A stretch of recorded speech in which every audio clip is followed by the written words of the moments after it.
What's popping with the population, man? Let me know y'all can hear me, man. Let me know y'all can hear me in here, man. That's what I'm talking about, man. Y'all come in hitting the like button, man. That's what I'm talking about. Gang stuff.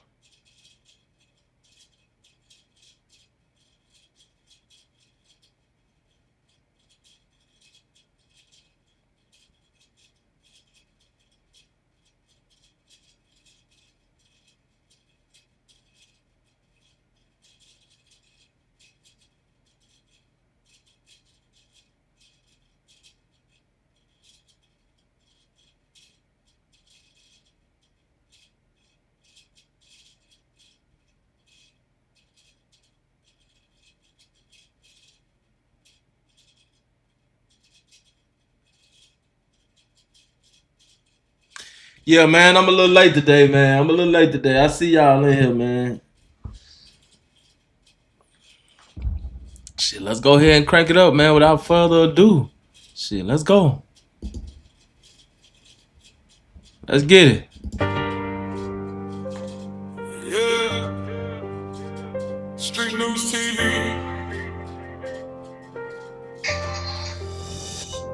It's bigger than views. It's history. Welcome to Chirac Street Legends. Yeah. They only post the smoke, we tell the whole story. Every name got a chapter, every block got glory. Southside nights, Westside pain. Different streets, same tears fall like rain. Mama still praying, candle still lit. Young kings gone too soon, that's the cost of this. Some did wrong, some never got a chance. Now they live forever every time it's camera pans. We don't chase rumors, we chase the truth. Speak for the laws, try to reach the youth. Every documentary got a lesson inside. Cause too many brothers never made it to 25 before you pick that path. Better count that cost. Too many dreams fade, too many lives get lost. This ain't about clout, this about memory.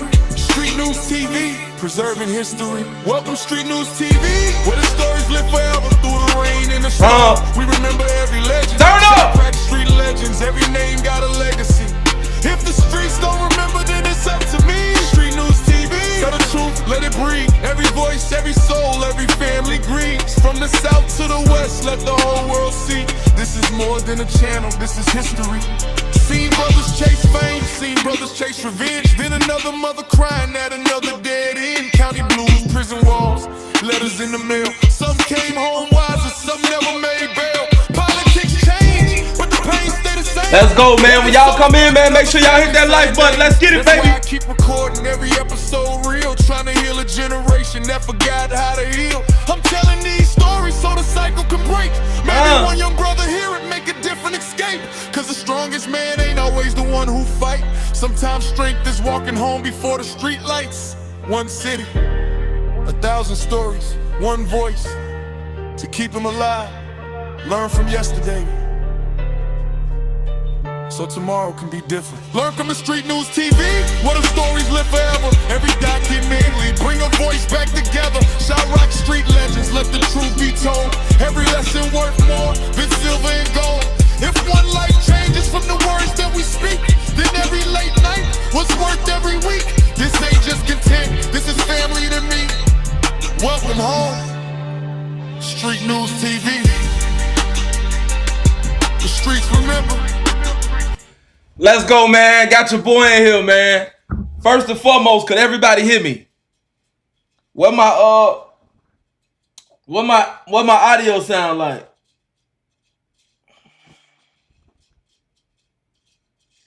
Man, shout out to who we got in here, man. Shout out to my boy Summers. He's sending jewels. Shit, we got Uchi boy, he's sending jewels. Somebody said run that back. Alright. Fuck it. We gonna run it back one more time for y'all, man. Yeah. Street Newz TV. I'm live, baby. You gonna have to call your mama. It's bigger than views. It's history. Welcome to Chirac Street Legends. Yeah. They only post the smoke, we tell the whole story. Every name got a chapter, every block got glory. Southside nights, Westside pain. Different streets, same tears fall like rain. Mama still praying, candles still lit. Young kings gone too soon, that's the cost of this. Some did wrong, some never got a chance. Now they live forever every time this camera pans. We don't chase rumors, we chase the truth.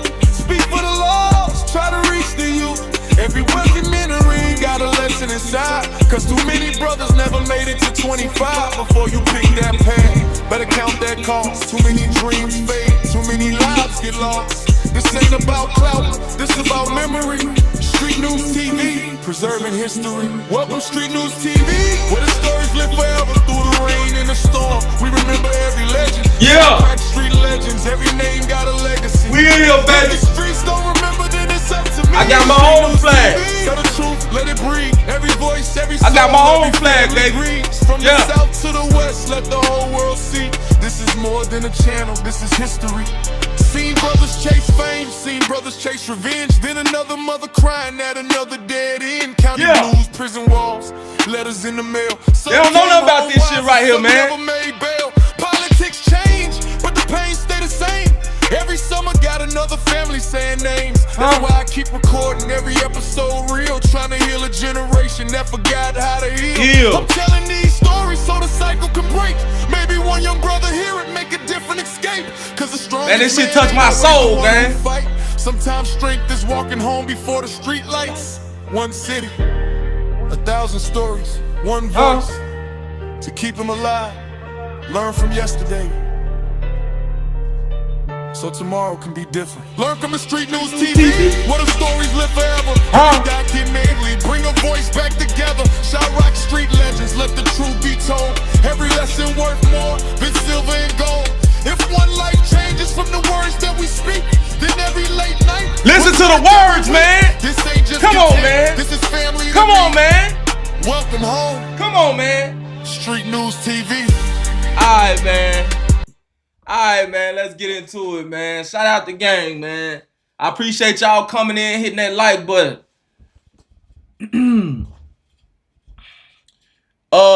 John Doe, SAW, man. Shout out to my boy, man. He said, he saluted me. He saluted me, y'all. You know what I'm saying? I appreciate the donation, man. Good looking out, man. All y'all that has made contributions, man, that's making contributions, man, I appreciate y'all. Real talk, man. Straight up, man. I feel the love today.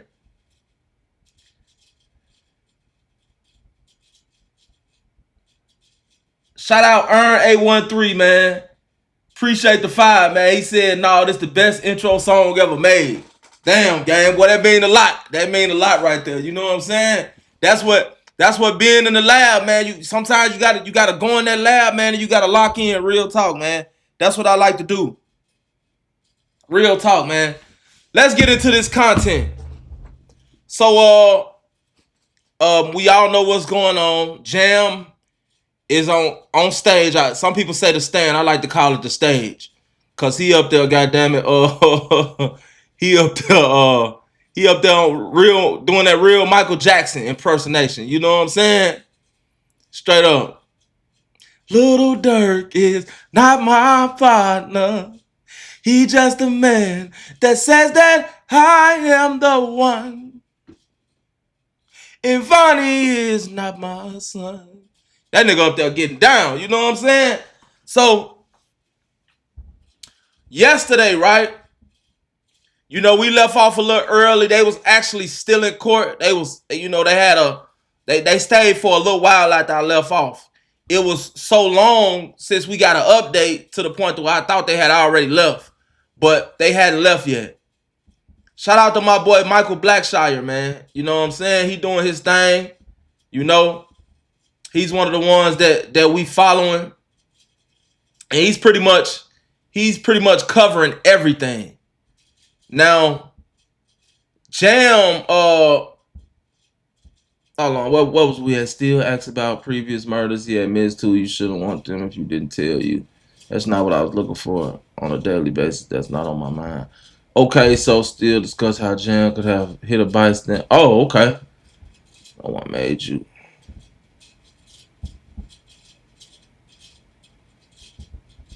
Alright, so we left off on the part where he was asking about him hunting his victims. You know what I'm saying? And then, you know, it was the Kanye thing. So this the part that we left off on. And Brian still pretty much caught Jam in a couple of lies. And yesterday they actually filed a motion. So what happened was Jam lied about something, right? He lied about what he lied about? Hold on.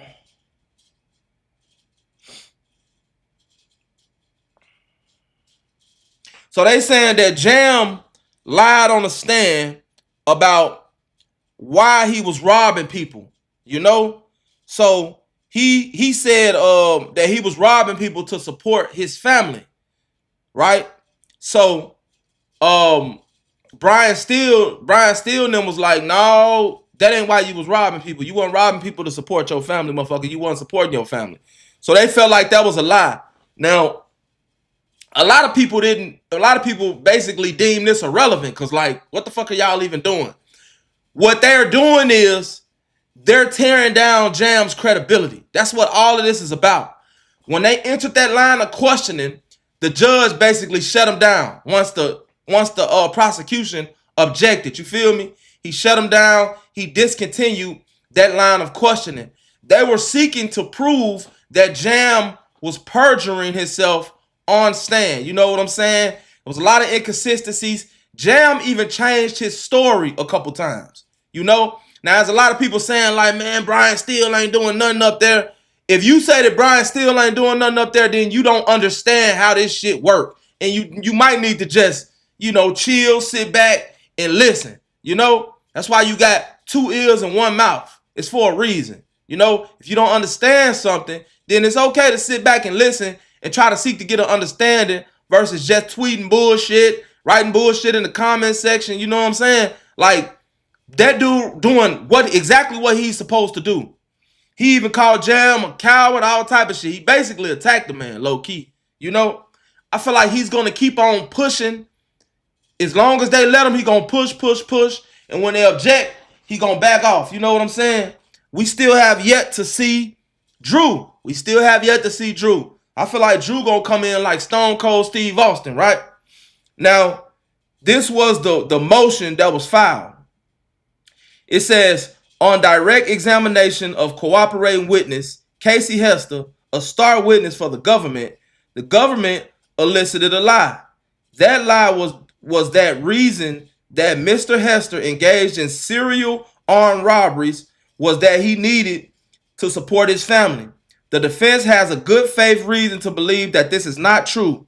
On cross-examination, the defense attempted to cross-examine Mr. Hester in order to show that the statement was untrue. The court precluded the line of questioning under Federal Rule of Evidence 403, and because it was a collateral matter. You know what I'm saying? So, just looking at that, man, I can tell you, like, the judge is definitely riding, man, with the prosecution. And it's crazy because they say in America that it's supposed to be innocent until proven guilty. But you gotta go in there if the defense ain't hitting on nothing, man.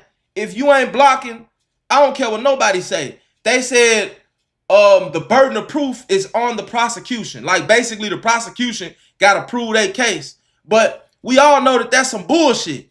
No, basically the defense got to prove their case. You know, if it come down to the prosecution having reasonable doubt and the defense having reasonable doubt, then shit, the prosecution gonna win every time. You know, so that's definitely some bull crap. I need to slow down on the cursing too. You know what I'm saying? I need all this to be monetized, especially if we stand on here 4-5 hours and all of that. I ain't gonna lie, boy. Y'all got me out of my element. This is something new for me. The most I've ever streamed before this case started was like, I think 2 hours. Yesterday we did a stream for 5 hours, and I ain't gonna lie, I'm proud of myself, and I'm definitely, man, proud of y'all, man, and I love y'all, bro. Y'all rock with me the whole time. You feel me? Y'all did y'all thing, man. We rolled out. So today we gonna try to ride out again, man, until basically it's over with. Until they adjourn court. I know I'm late, but let's get into it. So, rewinding it from yesterday, we left off with Kanye walking out of court looking like goddamn it, fucking Terminator or somebody. I don't know what Kanye be on. Like what this nigga got on what do he got on? Nigga got on a garbage bag suit, gang. But damn that. So still asked Jam, no one made you pull the trigger, did they? Jam said no. Still, you killed a human being. Jam, it's not like I walked up to him and blew his brains out. Still, you've done that before. Still discusses how Jam could have hit a bystander, children, or others while shooting at Quando and his crew. Still, bullets don't have eyes. Jam, bullets don't have eyes. Bullets don't have no names. Still asks Jam about previous murders that he's admitted to. Jam, you wouldn't know about them if I didn't tell you. Jam, that's not what I was looking for on a daily basis. That's not on my mind. Still, but that's what was on your mind on the 19th day of August 19th, 2022. Most definitely. Still asks Jam about being recorded while being questioned by the FBI and LAPD and the protocols took. Jam, when I talk to them people, I don't know the process. I'm not a police officer. This nigga don't know the process to nothing. That nigga don't know the process to being recorded while you being interrogated by the police. That nigga don't know the process to fucking booking a flight.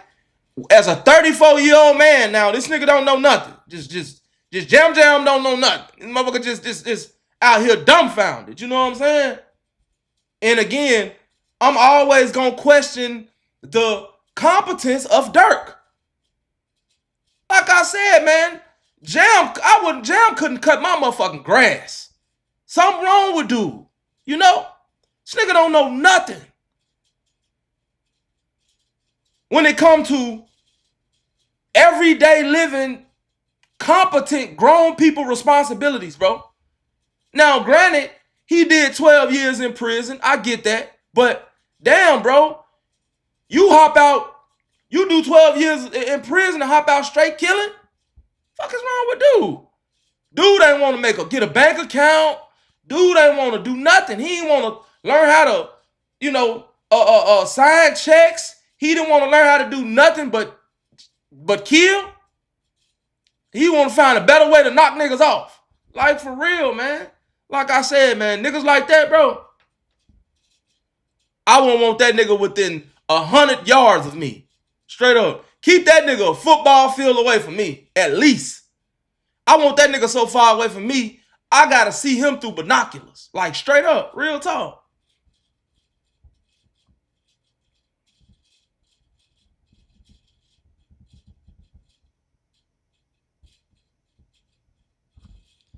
So, hold on, August 19, 2022. Still asks about recorder. Is that on me? When I talk to them people, I don't know the process. I'm not a police officer. Jam, is that on me? Still, it is now, Mr. Hester. Right, it's on your ass now. You up here snitching. Still, you don't want to be held accountable for your murders. Jam, I gave them murders they didn't even know about. Right, he did that. Still, all of this is based on your words. Jam, true. Still, words from your mouth. Jam, still, true. Still, you were boasting for what you did. Jam, boasting. He's asking a question. He's asking him like, Boston, still, you said you were going back to get Rondo. Jam, I didn't say that. All right, so that's where it ended. That's where it ended yesterday. God damn. Mike funny looking in the motherfucker, man. Shout out Mike, man. God damn, what? That boy ass look like a motherfucker. I don't know what that boy look like. That boy damn near. Yeah, let me get off Mike, man. But look, you know what I'm saying? So, you know, it was a real aggressive line of questioning. And like I said, you know, Brian Steele, man, he real deal went at Jam yesterday. So we're going to get right into today.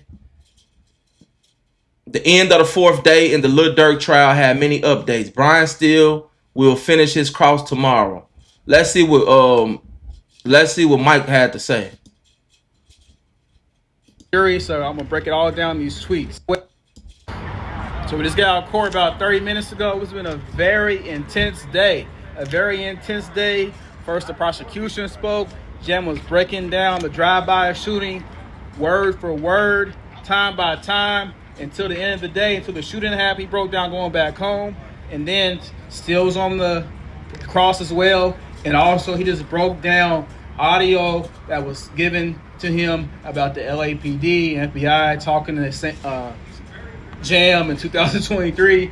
And also, he spoke about stuff he said to the jury. So I'm going to break it all down in these tweets. Appreciate you.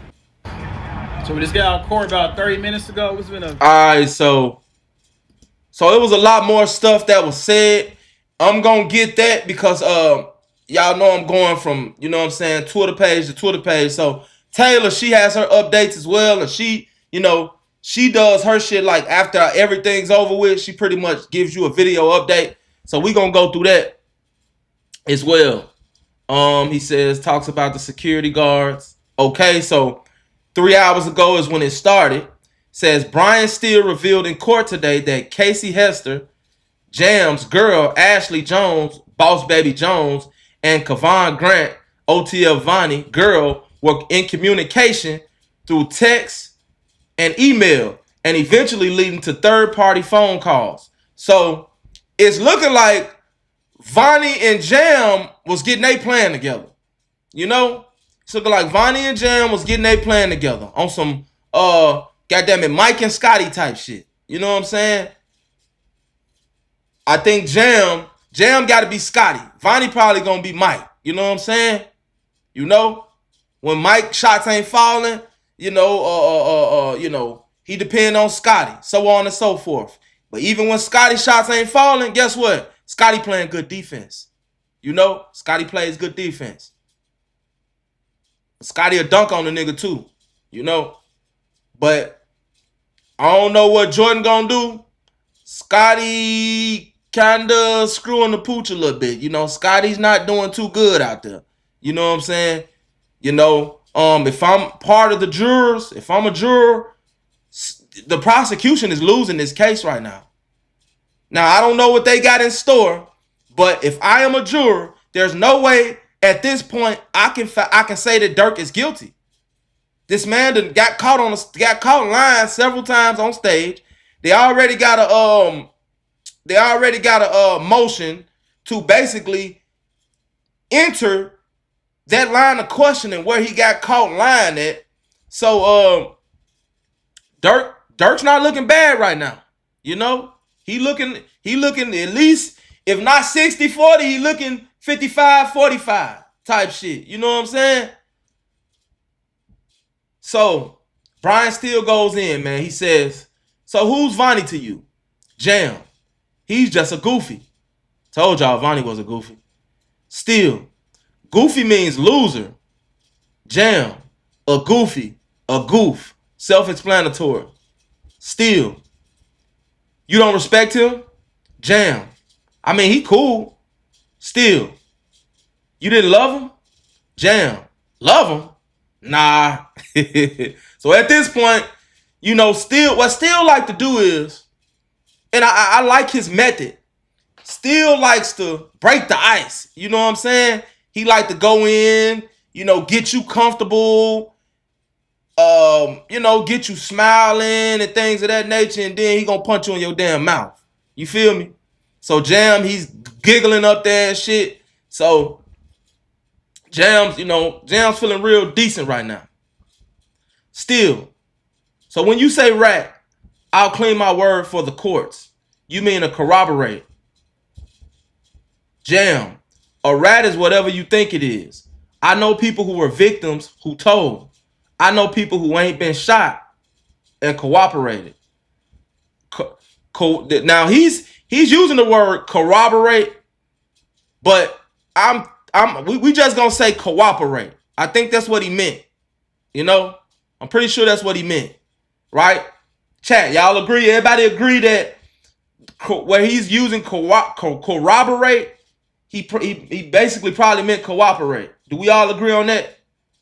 Because when you corroborate something, that's like saying, like, somebody's telling a story and you're corroborating it. Like you're saying whether it's true or not. Versus cooperating is, you doing something and I feel like shit, or you ask me to do something and I do what you tell me to do. That's cooperating, In this context, cooperating is basically testifying for the state type shit.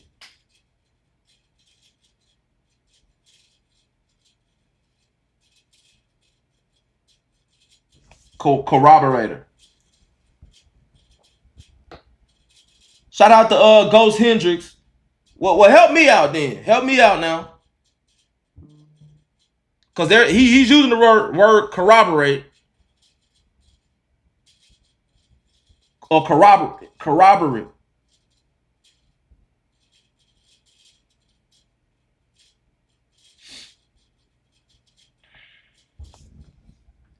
Okay, so whether it's cooperate or corroborate, basically what they're talking about is someone who agrees to help the police out, right? Someone who agrees to help the police out, whether they telling, whatever they doing. You know what I'm saying? They cooperating with the law. Okay? It says still, so you're a snitch, a rat. Jam, well, I guess. Nigga, ain't no guess to it. You telling. So we get to this part, and he's back on the screen, looking funny as hell. It has been revealed in court today that Casey Hester and Kevon Grant have been communicating to third party who was connected to Vonnie starting in 2025. So we finna hear something on that. Jones. So still brought up today that Jam and Vonnie, Cuz, Grant, or as Jam called him today, Goofy, have been communicating through third party through someone named Ashley Jones and Vonnie's girlfriend or somebody that's his girlfriend. Jam says, hey, I think that's his girl, I'm not sure. They didn't mention her name yet, but going back to July of 2025, they had been communicating in some way, shape, or form through third-party text and through communication. At one point, there was a social media post that called Vonnie a rat, and Jam said, be careful. And then still asked, were you worried about him? And Jam says, yes. Okay, so we all seen yesterday where Jam basically tried to play like he didn't know Vonnie, but the whole time they were communicating. They was communicating, right? It said communicate through a third party with a woman named Ashley. So they was communicating with each other through whoever Ashley Jones is. Now, I'm not sure if she gonna testify or not, but they had some shit going on. I don't know if this was Jam trying to see if Vonnie was snitching or not. Because Jam started snitching after he caught the gun case, right? And this is my thing. You caught a gun case and start snitching. Now, whether Lil Ted got caught with that gun and told on you or not, you were still straight because they caught Lil Ted with the gun. So Lil Ted, you know, he got the gun, so you gonna come and say that's my body, I did that? They gonna have to prove that. I felt like Jam was straight. Jam would have got less time for the pistol than he gonna get now. You know?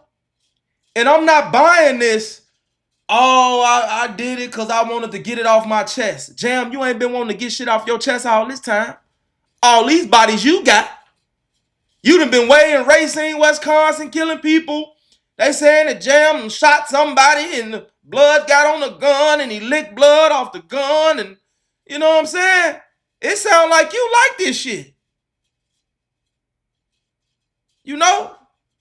Sound like you got the gun in this hand and your goddamn hand, your thing in this hand, and you shooting and killing yourself at the same time. That's what it looked like to me.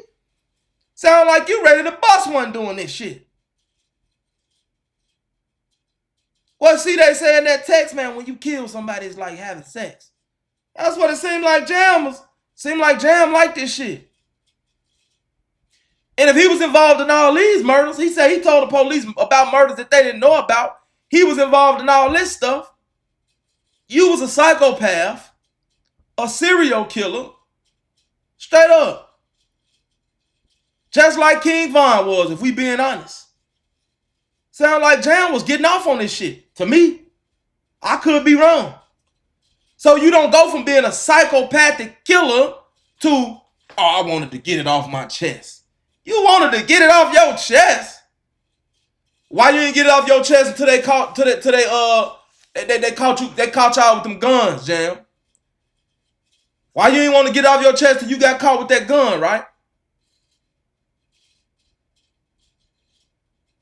Right. Your ass ain't want to get nothing off your motherfucking chest. Now, nigga, you got caught. As of 2 hours ago, man, still, FBI, LAPD never said Mr. Minister. Explain to me. Jam, my name isn't Mr. Minister. Still, is that what they asked you? Jam, well, my name is not Mr. Minister. I don't know who Mr. Minister is. That is not my name. Sound like Jam up there getting mad. As of 1 hour ago, still, to your knowledge, were those meetings recorded? Jam, it was a meeting just to see how I was doing. Still, you mean to tell me FBI agents and prosecutors met with you and only asked how you were doing? Still, did you have any communication with Kevon Grant? Cuz? Jam, when I came to this facility, federal building, I seen him in passing. Me being curious, I wanted to know if he was going to the facility I was at. I didn't know he was corroborating. So allegedly, Jam saying that he didn't know that Vonnie was cooperating. I don't believe that. I don't believe that. I don't believe that at all. You know? And if he didn't know Jam, if Jam didn't know Vonnie was cooperating, Vonnie damn sure knew he was cooperating. You know? This nigga got married, bro. I felt like if Vonnie's name was up in the air, whether he was telling or not, once he got married, for me, it was, oh yeah, he definitely telling. Because who's going to get married facing a life sentence in the feds? I mean, you have people that have done dumb shit like that, but not during trial. It's either before all this go down or after. This man literally proposed while this shit was in motion. So I knew then, I said, yeah. And then the ring was crazy. I said, yeah, Vonnie telling. Now, again, for those people who wanted to know where Vonnie was getting all of this money from,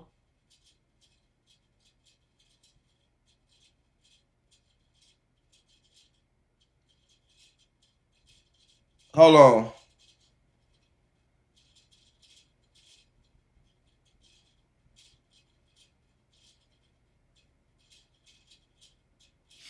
Damn, I think it's in this one.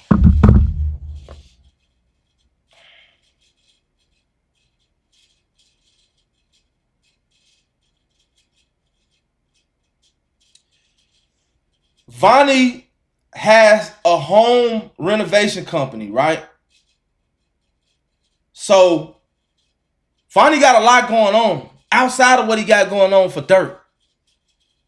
So either Vonnie had shit going on before Durk hired him, which Durk, I found out that Durk fired him as well. I think if I'm not mistaken, it was in January of 2023. I had to go back and look that up, but Durk fired him. But he had a home renovation company, amongst other things, right? So Vonnie had money. And I'm thinking that Vonnie had motion before Durk made him his accountant. And the reason why I say that is because you don't just pick niggas up off the street. You know what? You look like a smart nigga. You want to be over my money? No, it don't work like that. You know? If I'm going to get somebody to be over my money, it's going to be somebody that has, history with this shit. He know what he doing. I'm going to have to know that he knows what the hell he doing if I'm going to put him over my money. So, for those of y'all that's curious about where where Vonnie got the money from, Vonnie was already getting some money before he even got with Durk, right?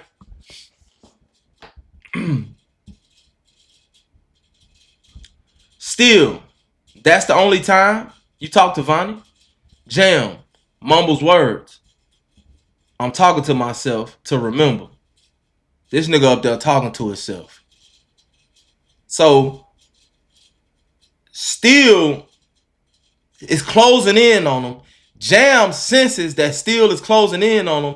Now he start talking to himself up there. You can't make this shit up. You can't make this shit up. I couldn't be there for this. This is crazy. Straight up. This nigga start talking to himself. Nigga, you couldn't think?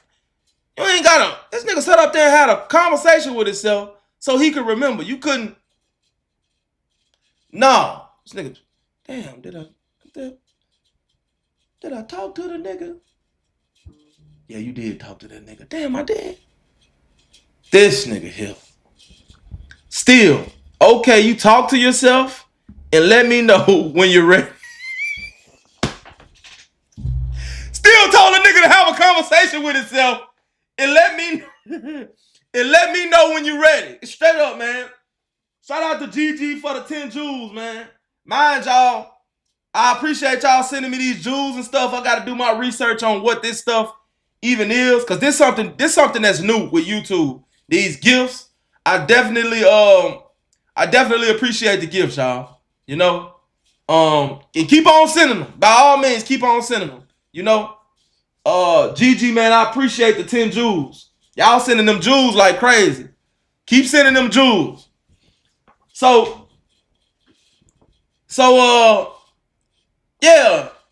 Brian Still said, man, make sure you finish the conversation, man. When you finish the conversation, man, let me know. Straight up. This shit is crazy. Jam. One time I told him I ain't mad at him. Still. Who's Ashley? Jam. A cool female I talk to. See what Still doing? See what Still doing? Still boxing them in. Yeah.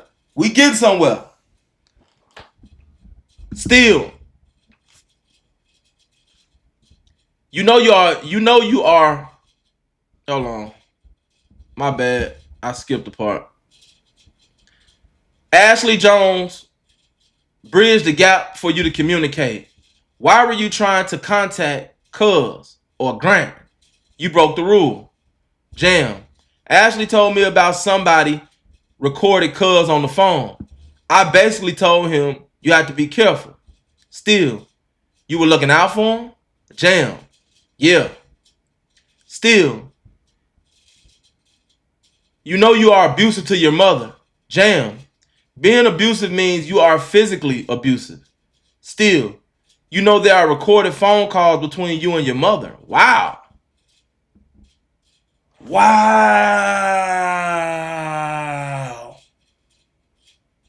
Wow, so still finna go here?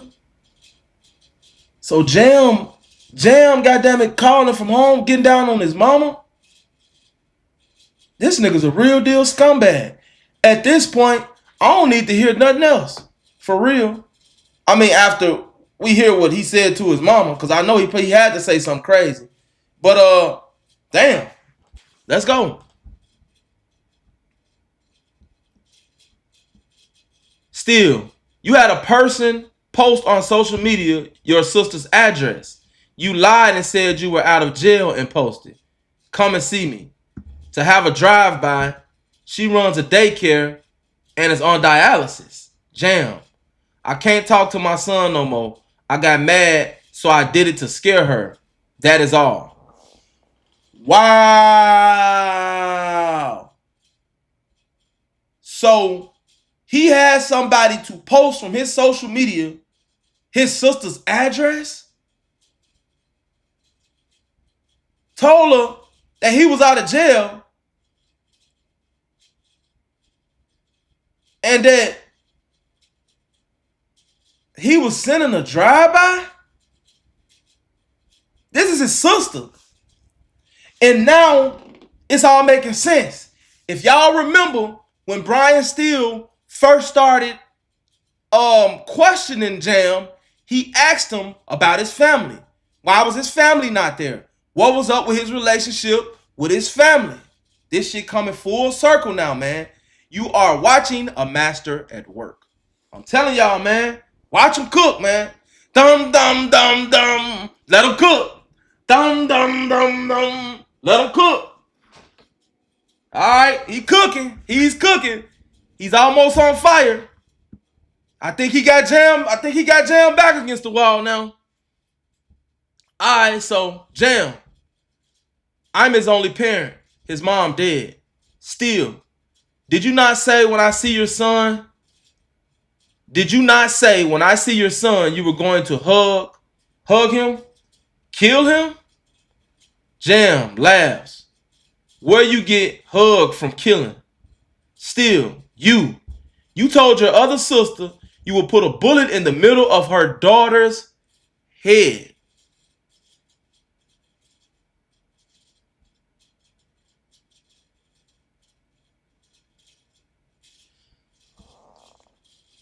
So let me ask y'all this. Does this sound like a man who wanted to fucking get something off of his chest? By all means, get in the comment section and let me know. That don't sound like no motherfucker trying to get nothing off their chest. That sound like, man, dude, this right here, you threatened to put a bullet in your in your niece's head. Not even your nephew. You threatened to put a bullet in your niece's head. If that ain't diabolical, I don't know what is. Damn. This nigga's diabolical. Jam. I was in my feelings. I was mad. It's just words. We having words. Words with each other. That's all it was. Well, you sitting on the stand saying words. Words mean a lot. And there are certain things that normal people just wouldn't say. And this is one of them. I don't know no normal people, gang, that will sit up there and say, hold on, let me move this over a little bit more.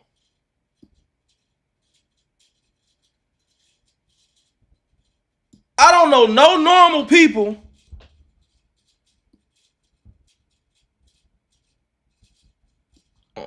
get this off the screen.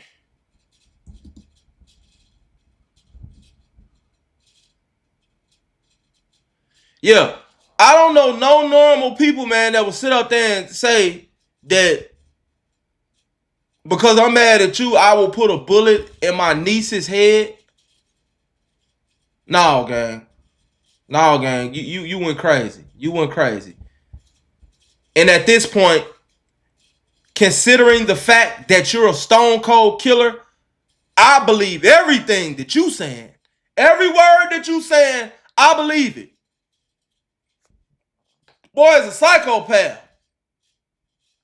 If my brother was a psychopath and he told me, shit, man, I'm going to pull a bullet in your daughter's head. You think I would take that lightly? Considering he's mad at me about whatever he's mad at me about? Hell no. You got cold-hearted killers that scatter jam in the streets. His reputation in Chicago is crazy. Now, Chicago is a place that breeds killers. You have killers on killers on killers on killers on killers. For niggas to be scared of you in the streets of Chicago, I can honestly say that you are dangerous. You are a dangerous person. Because normally niggas in Chicago ain't scared of nothing. That's why they always dying. Niggas be in full-fledged war, still walking around going to the restaurant, all in the goddamn barbershop, at the park playing with their kids, pulling up to McDonald's and going to get-togethers and hangout spots. And nigga, do you know that, first of all, you done killed 2-3 niggas. Your partners done killed 2-3 niggas. Y'all into it with 17 games and y'all still out here in the streets. And if you from the city, you know about 9 times out of 10, personal experience that them niggas ain't too tough, scared of nothing. You ain't got no fear in your heart. Like a lot of, like, we just don't like that scared shit. We just don't, you know what I'm saying? We done seen so much. We really ain't scared to die like that for real. We just ain't no scary people. You know you got to be something different when you into it, and you will go to a kickback that got 100. You'll go to a block party. It's literally 500 people out here. Anybody could come through and just spray. Y'all still doing this shit. No. Niggas gonna come outside in Chicago. I said all that to say this. Jam got niggas scared of him. You know his people was scared to death. You know his sister was scared to death. She probably packed her shit up then. Look, check this out.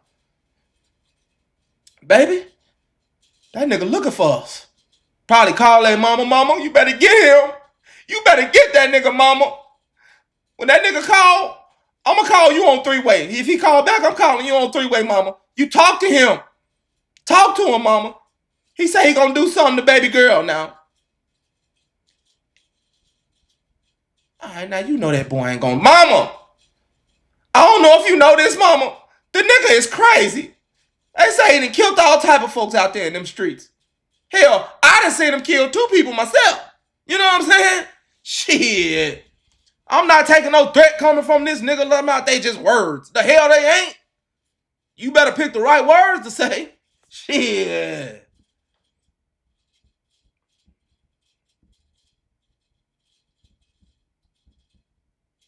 Okay, so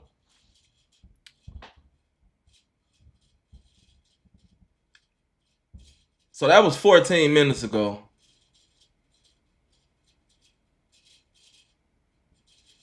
He did that to scare us. So yeah, 14 minutes ago. I'm his only parent. His mom is dead. You can love from killing daughter's head, in the middle of her daughter's head.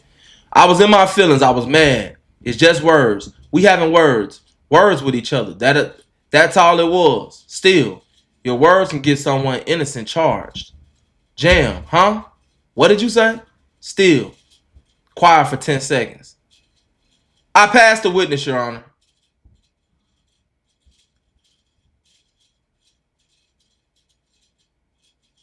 Craig Harbaugh, you got a gun as soon as you got out.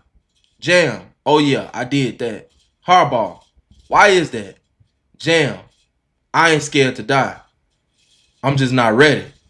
Harbaugh, Mr. Grant, you said you saw him as a goofy. Jam, I consider a lot of people a goofy, not just him. Hold on, so let me refresh this.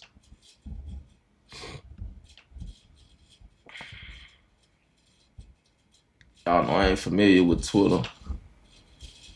And what a refresh button again.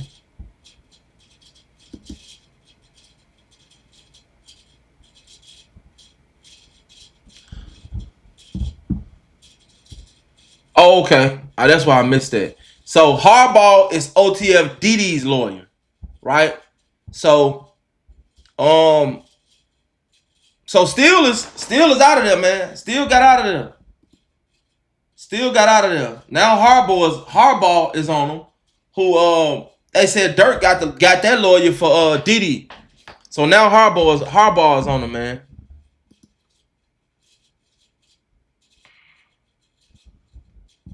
All right, let's see what baby girl got going on over there.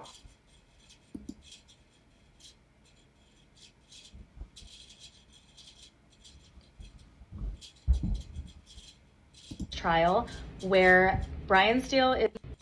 Hi, I'm Taylor Priest with Los Angeles Magazine, and we are back again at day 7 of Lil Durk's trial, where Brian Steele he just finished his cross, but he was still in cross examination with Casey Hester or OTF Jam.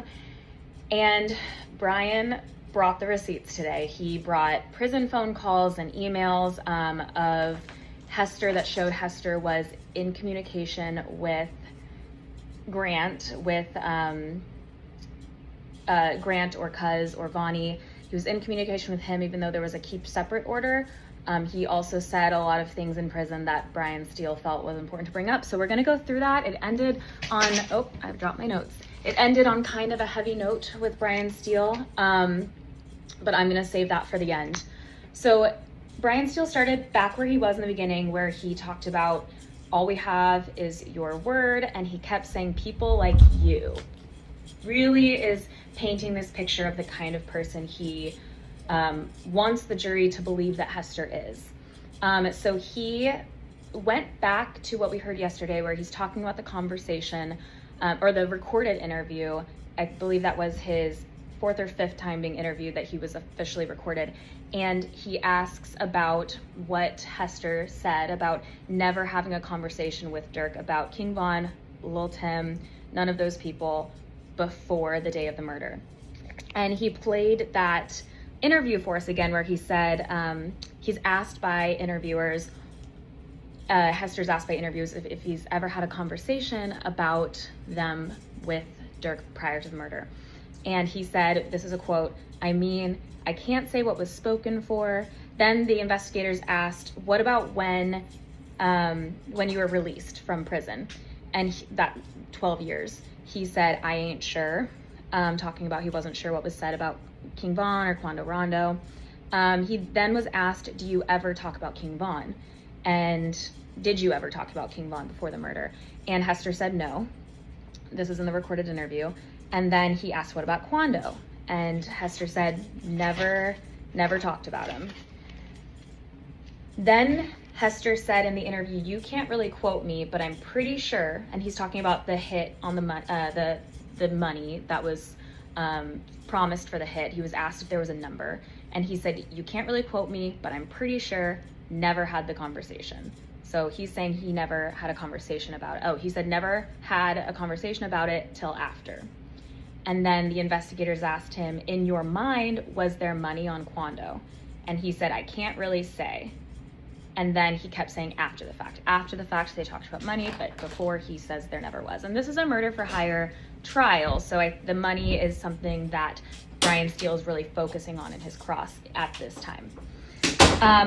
Then he goes on to, a little later in the interview, I believe it's 2 hours and 18 minutes after those quotes happened, he's then asked again, you didn't know how much was on Quando's head, you didn't know at all, and he says there's been conversation, but there was never a number. And so Brian Steele focuses on, why did your answer change? Did the investigators ever press you on why your answers changed? And Hester said no. He said he was never pressed or pushed as to why his answer changed 2 hours and 18 minutes into the interview. And this was a 5-hour interview, so he was being spoken to for a very long time. And again, Steele in this line of questioning says, person like you. That's a phrase he keeps saying. But Hester does clarify. He says the reason why his answer changed is because he thought they were saying, was there a conversation one-on-one? And Hester said there was never a conversation one-on-one. He said that I said personally, one-on-one. It was always a group situation. So that was his clarification that he said he was giving to the prosecutors, to the prosecutors and the investigators. And he said, he said this again, he said this yesterday too, he said, it's not on me why they didn't press me. You blame the police. I'm not the police, is what Hester was saying about why he was never pressed. And then Brian asks, he's kind of raising his voice, yelling at Hester a little bit, and he's asking, why didn't they press you? Why didn't they press you? Did they ask you this? And there's a lot of clapbacks from Hester. He looks at Brian and he's like, you mean yell at me like you did? There was some laughter there's been some laughter in the courtroom today because Hester does have responses to this intense line of questioning. And as Brian Steele came to an end with his cross, Hester got more and more frustrated. He's been fairly good about staying calm, but he does respond and he gives attitude at times, and but he does handle Brian fairly well until the end when he's just so frustrated. Then we go to a separation order. When Hester and Kayvon Grant and Flocka, who's also oh my gosh, I'm blanking on Flocka's real name right now, but when they're all in prison together, there's a separation order on them. They cannot speak to each other. The investigators don't want them speaking to each other about this case. They don't want their answers to line up. And Hester confirms he knew about this order, but he says it was never explained to him. So Brian Steele's pressing him on this, and Hester says, there are emails, there are calls, pull them up. Hester's like, pull up the emails, show the jury that I never spoke about the case with Grant. And Brian's like, I will do that. Pulls out the emails, pulls out the receipts, and the prosecution was thrown off guard and they objected to this, and there was a sidebar with the judge. But ultimately, it was decided that Brian Steele can show these recordings and these emails. And so what was said in these emails, there was someone named, I won't name them, there was a woman in communication with Hester who Hester asked her to get in communication with Grant. So she did. She was on his list of people he could email, who he could call. And Grant and Hester were communicating through this woman. So there's a lot of voicemails that we hear, but I'm going to move to the ones that were specifically about them trying to get in contact with each other. He wrote on a call with, there's so many. Okay, got my notes in order. This is a phone call to Ashley from Hester, and he is telling Hester this is a quote: tell Cuz that we need to tell his lawyer to make sure that they don't have a KS on me, keep separate on me. That way we can be around each other. Tell him that there ain't no type of bad blood. Tell him to get in touch with his lawyer. And there is a response from Grant, and Grant sends an email to Ashley that's then sent to Hester, and it says, I talked to my lawyer about the separation thing, and he said he can ask the AUSA, but it's nothing on my end or my lawyer's end. The AUSA got the order on everybody, but I asked him, since we both already pled guilty, will they change it? He said he'll let me know this week. Pick up the phone, or pick a time to call so we can jump on the line. This was from Cuz or Grant. So there was definitely communication. There was definitely a plan to speak to each other. And Brian Steele really points out that this was not allowed. We're talking about honesty, and clearly you're violating the rules. And he asks Hester if he violates the rules, and Hester says sometimes. And he's trying to get Hester to admit that they were talking about the case, but Hester says, we're not talking about the case. I wasn't happy with the facility I was in, and I wanted to be in the facility that Grant was in. And he said he didn't want to be, it wasn't that he wanted to be, quote, close to Grant, it's that he wanted to be in that facility. And so that is what Hester claims those messages were about. And he's getting pretty frustrated at this point. But he again says that the keep separate order was never explained to him. And he said that he believed the keep separate order was so that people who they thought would get into fights, so they wouldn't be close to each other, so they wouldn't get into fights. He said he didn't realize it was about that they couldn't speak because they were both involved in this case. So that was his justification for that. He then says, Brian Steele then says, why do you want to talk to Grant? If you felt guilty, if you felt heavy about this murder you committed, why do you want to talk to the person who got the car, burned the car, hid the evidence? Why do you want to speak to him? And he said, it's not Durk's fault. It's not his fault, it's Durk's fault. Sorry, he did say it was Durk's fault. And then he said, Durk put us in this situation. He said Grant wasn't the mastermind, Grant was following orders. And then we moved forward to Brian Steele talking about Hester's family again, bringing them up. And Hester clarified that to him, family was mother, wife, and his kids. And Steele brought some phone calls in that were played for the court when he was speaking to one of his, what he said, a baby mama who had been murdered, as well as his wife. But I'm gonna focus on the calls from the wife. He told his wife in one of these phone calls, I heard something, try to pin it on, and then he said, I'm gonna go to court. He said he was gonna be 18 months with time served, is what he insinuated to his wife. And when asked why he said this, he reiterated something he said yesterday, where he was, when you're talking to your wife and you're talking to your loved one, you're gonna say whatever you can to them so that they don't, their feelings are on him, like he was trying to make her feel better. And then in another call to his wife, he said, quote, trying to do it for y'all. These people, they're saying they'll help me, they'll do whatever, I just have to tell them. Another quote from that call was, I'm going to do whatever I gotta do, whatever it takes to make sure I don't do time. Then he says, watch me go hard for my family, watch me make nothing into something. And that was that last line was something Brian Steele really focused on, turning nothing into something. Steele said he was spinning a story, whereas Hester said, that isn't what I meant. He said he was speaking in street terms, where you start with nothing and then you find a way to do what's best for your family and provide for your family when you come from nothing. But Steele did not buy that when he was questioning him. Then he gets even more personal and he talks about Hester's mother. And Steele alleged that Hester was abusive to his mother, and that was objected by the prosecution and that was sustained by the judge. And then Steele continues with this line of questioning and says, do you know there's jail calls with you and your mother? And at this point, Hester is shaking his head. He is not happy. And Steele is told to move on by the judge. The judge says he cannot continue with this line of questioning. Then Steele points out something that was posted on Hester's behalf. He asked Hester if he ever had someone post his sister's address, say he was out and tell people to meet him there. And the insinuation was that Hester was trying to get dangerous people to come to his sister's house because he knew people were mad that he was a, quote, rat. He'd been talking, cooperating. And Hester said he did that. He said he was not in his mind thinking about harming his sister. He said he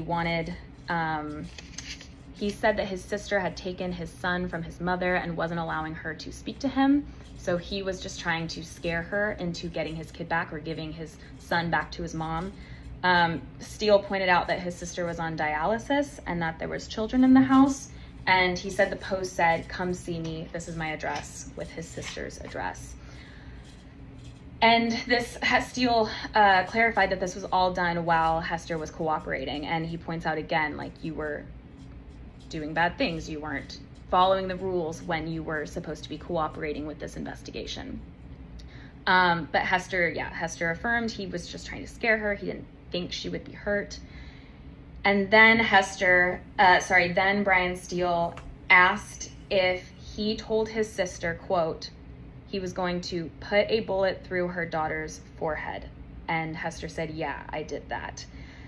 And he says he had his son taken away. He was very mad about that, very upset, and he was saying his words, they were just words, they didn't mean anything. He didn't want to actually do any of that, but he told the courtroom, if you've had your kids taken away, you would say things you didn't mean. And that was Hester's response to that line of questioning. The room was very heavy and quiet when that was going on. A lot of revelations there about what Hester may have been doing while he was incarcerated. DeAndre Wilson's attorney has officially started his cross-examination in the same line as Brian Steele. He's trying to prove like this is all Hester's word. This is not something that was recorded, and trying to point out inconsistencies with Hester's testimony. So we are broken for lunch now. We will go back at around 1, and I will have an update this afternoon. Wow. Could y'all hear me?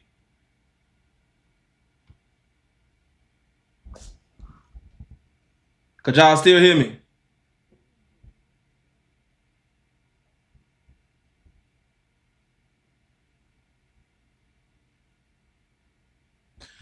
Yeah, man. Damn, man. Look like Jam, man. Look like he did a lot. Hi, I'm Taylor. Los Angeles Magazine. Honestly speaking, I see a lot of people saying stuff in these comments, but I don't see how they saying, like, if you say Durk is cooked, then I mean, as of right now, they destroyed Jam. They destroyed Jam. So I want to let y'all check out that call. Hold on.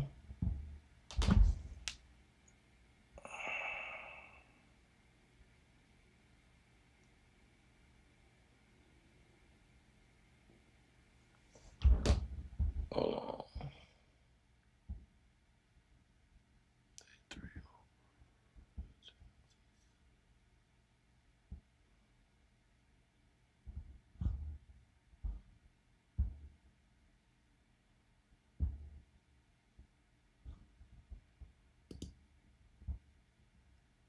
Admitted to this, I wasn't.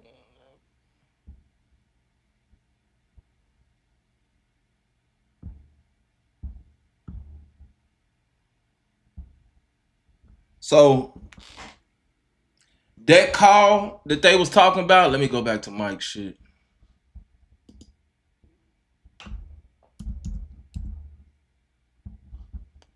This is exactly what was said right here, y'all.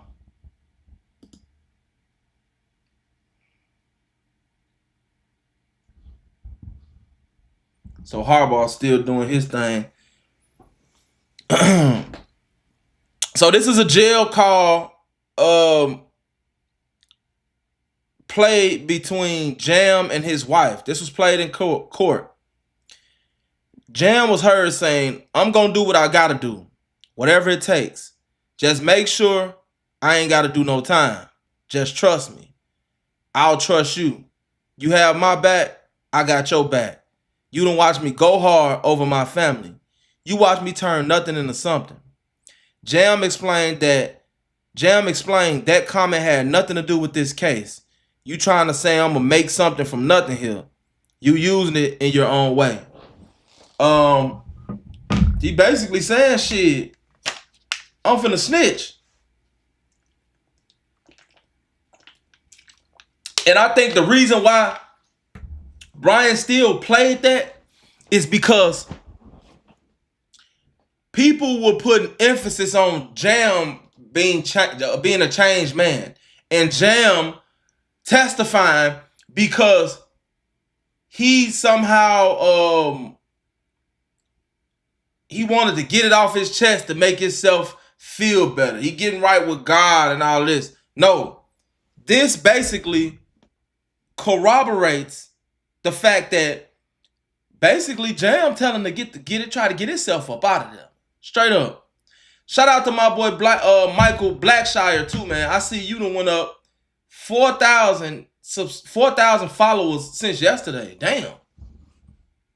He done went up 4,000 followers since yesterday, man. Shout out to everybody who went and followed him. I said go follow him.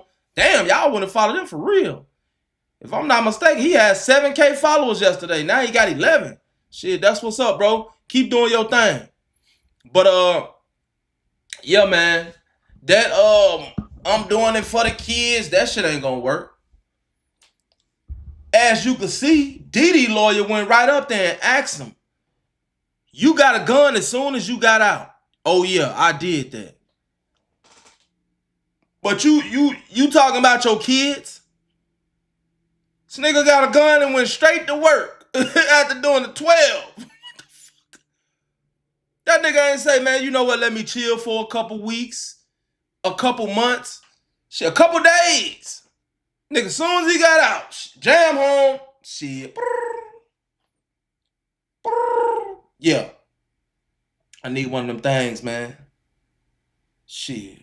What you need? Shit, just something. I look glizzy or something, you know what I'm saying? Something to put me in the game, you feel me? I ain't got no clothes. I ain't got no money. Shit, barely got a pot to piss in, want to throw it out of. But I need me one of them things. I need me one of them good guns, man. I need you to look out for me too, man. I hit you on the back end. You got me? Alright, bet. Where I need to come to. Boop bop the bam. Alright. First thing this nigga did was picked up a gun when he got out. It's a bad mama jamma right here, boy. I ain't lying to y'all. This a bad mama jamma right here. Let's see something.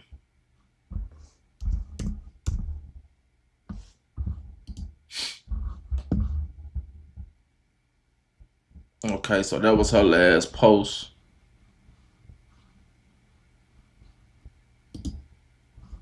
So we're gonna go back to brush shit.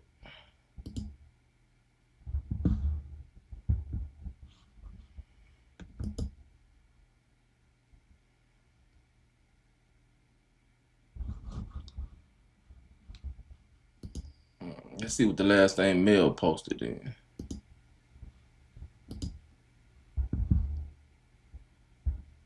She's so cute. Was nothing but good things. And keep getting caught up in that. So the last thing we got was basically still completing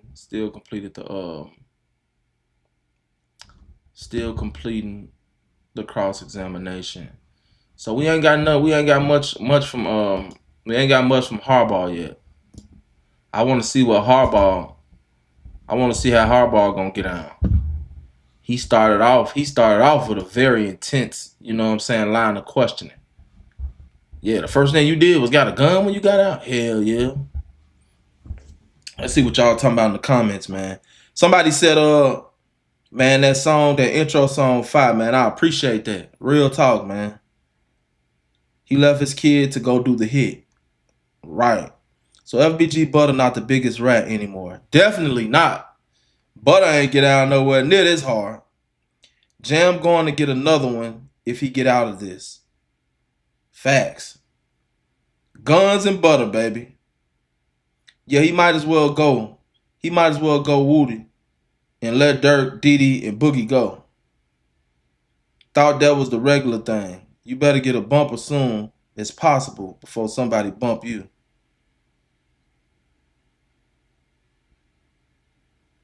Well, yeah, you got a point on that. You know, when you're in the streets of Chicago, yeah, you're right. You know what I'm saying? That is kind of the first thing you want to do. But we're in court now.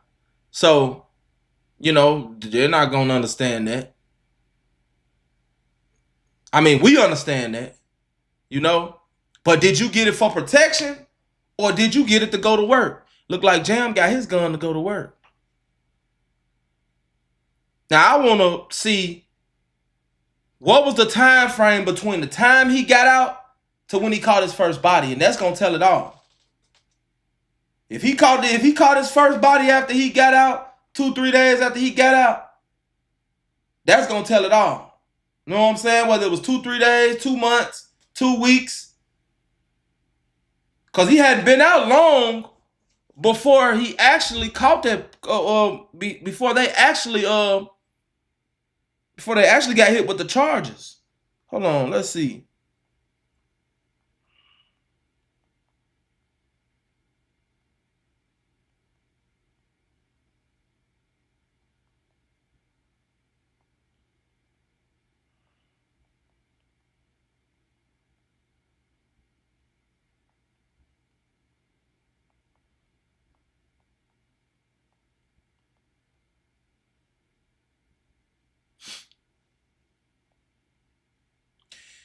Says OTF Jam was out of prison for about 15 months before he was arrested and spoke with investigators again in May 2023.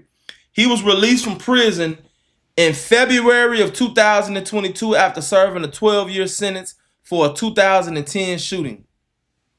He was locked back up in May of 2023, according to federal police records. According to police records and federal testimony.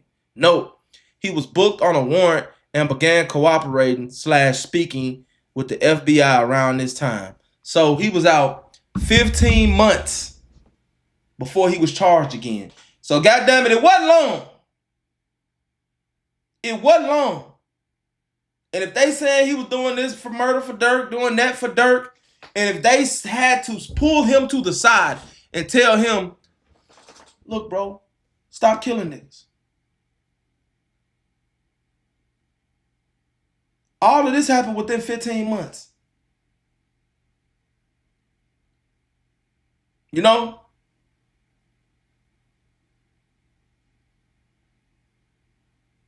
So, one second. Got something else for y'all too. Because I'm honestly lost on when this right here, this part of the game allegedly took place. But Truth Teller, he posted something.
Oh, I ain't got to do that.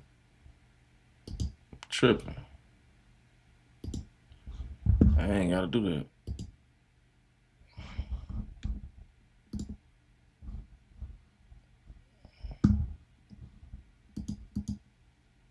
Dude, guess how much it cost me to make sure my family gets $1 million if something ever happens to me? You'll never guess. I don't know. It's got OTF Jam said he don't want Durk to get life, but he just want a number. He trying to get a deal so he'll be able to come home and don't spend life in a penitentiary. OTF Jam tells the story of Lil Durk being a part of a man being kidnapped, beaten, and he ultimately ended up dying. Look, hit the like button. Go on this video 1,000 likes. This story is real intricate, so you're going to have to hit the like button and check this out. You know, Jam tells the story of a guy named Lil Dean being kidnapped and beaten because Durk told him to do that. But Durk also told them, don't kill him. Durk didn't want him dead. Durk wanted him alive, but wanted to teach him a lesson. So I guess, you know, Jam and whoever was a part of this caught the guy, beat him, put their hands on him, all kind of stuff. But the guy ended up being killed. You know, ended up being murdered. Now remember, Durk said he didn't want this guy killed. You know, later on, I guess at like a video shoot that Jam was at, Durk and whoever approached him and talked to him. But Durk was upset, let him know, bro, I told you not to kill him. Don't murder him. What the hell? Why would y'all do that? Now they putting pressure on Smirk. It's street stuff going on. A guy ended up getting killed that Durk didn't want to die. Jam ended up getting caught for this murder. He pled guilty to this murder. Remember, Jam didn't pled guilty to a lot of things. Shooting people when he was earlier, robberies, all kind of stuff. He pled guilty to this murder of this guy named Lil Dean. And they say that he ready and set to testify against Lil Durk in this murder of Lil Dean. A lot of people don't understand. Durk is facing other things too. It's other things he got to come from up under, not just this Lil Pop stuff. But he got to come from up under this Lil Pop stuff too. But they let it be known that Jam is set and prepared to testify against Lil Durk in this guy named Lil Dean murder. Now remember, the difference is it's one little trick in it though. Jam admitted that Durk said he didn't want the guy killed. Jam actually said he didn't kill him. He don't really know how he got shot, but Jam was there when he got killed. So Jam ended up pleading guilty to this murder. So it's other stuff Durk gonna have to face. Remember, it's a girl that was kept alive. It's a girl that survived that was with the guy who got killed. I think it was his girlfriend. She prepared to testify. She a witness. So they got this girl and Jam. And remember, it's a lot of people want Durk locked up. This stuff getting real deep. Subscribe to my YouTube channel. I'm going to keep y'all updated on this. But Jam claims that it's a guy, that got killed, that Durk wanted them to kidnap. But I guess the kidnapping ended up turning into a murder. And he said and prepared to testify against Lil Durk in that too. So this is getting real deep, man. I'm going to let y'all know what's going on. Subscribe to this YouTube channel because remember, it's a lot of stuff that I'm going to update. Jam's going to be on the stand for a long time today. So hit the subscribe button. It's a lot of stuff I'm going to post on this page that I'm not posting on my main page. So make sure you subscribe. Okay, so if Durk sent Jam on a hit, right? And, well, if Durk sent Jam to go beat somebody up or go rob somebody or, go do something to somebody, and Jam takes this person out, Durk is going to still be charged for that, right? We all on the same accord with that? Like Durk is gonna still be charged with that, right? Do everybody agree with that?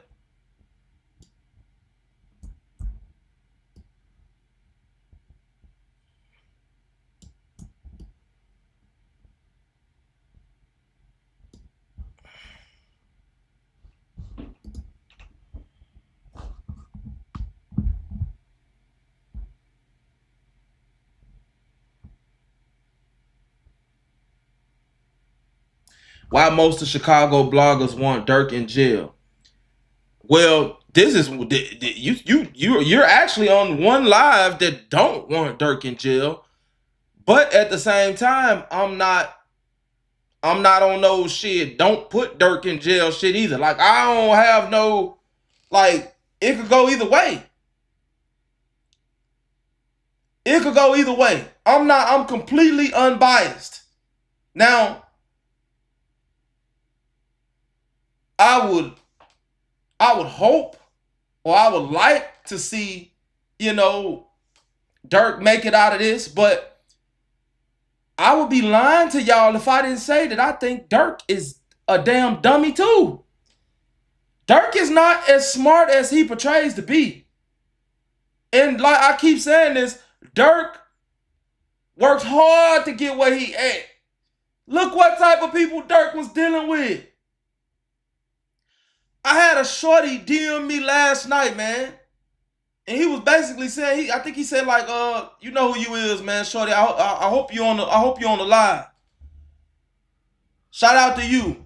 He said, man, I'm 23 and I would have known better than that. You know what I'm saying? Look what type of people Durk was dealing with, bro. For one, everybody know this. Even the Italian mob know this, bro. Like, Everybody know this, bro. When someone gets out of jail, you never want to put them straight in the game. You always want to give them a grace period. Why? Why you want to give them a grace period, SNTV? Well, obvious reasons. We don't know if the police is still watching this nigga. You know? It's never a good idea for anybody to get straight out of jail and hop right into gangbanging, doing hits, robberies.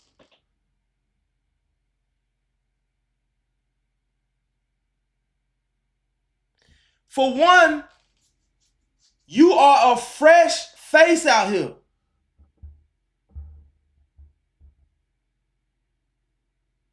With a reputation. You don't think that the police know, all right, this nigga back on the streets now? Yes, they do. They know. This nigga back on the streets. He's known for this. When the police stop you, especially on parole, this man was on parole. When the police stop you, by you being on parole, that gives them probable cause, bro. Because you're state property. Technically, you're not free. So if the police stop you and you got guns in the car, boom, you gone. If they want to check you, they could check you.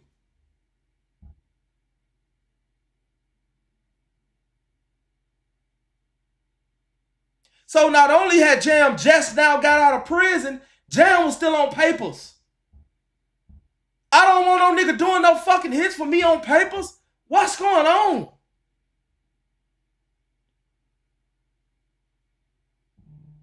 So it's not like, man, you know, motherfucker want to see Durk in jail, but you got to be honest. Look, come on, man.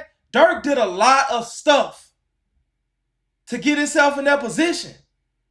It's almost like Durk wanted this to happen. He rapped about it.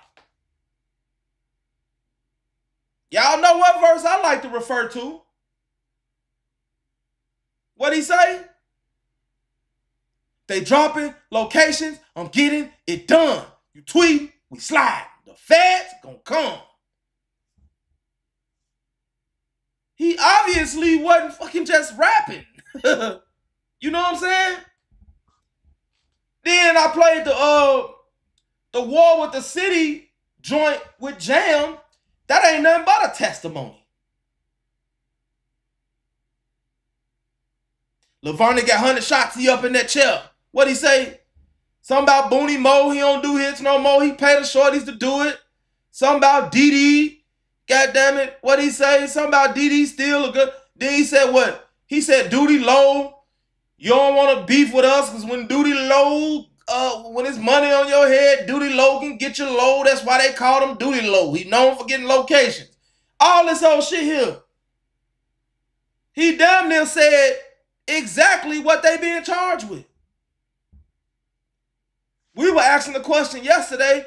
We don't even see how Duty Low and Booney Mo ain't in on this case.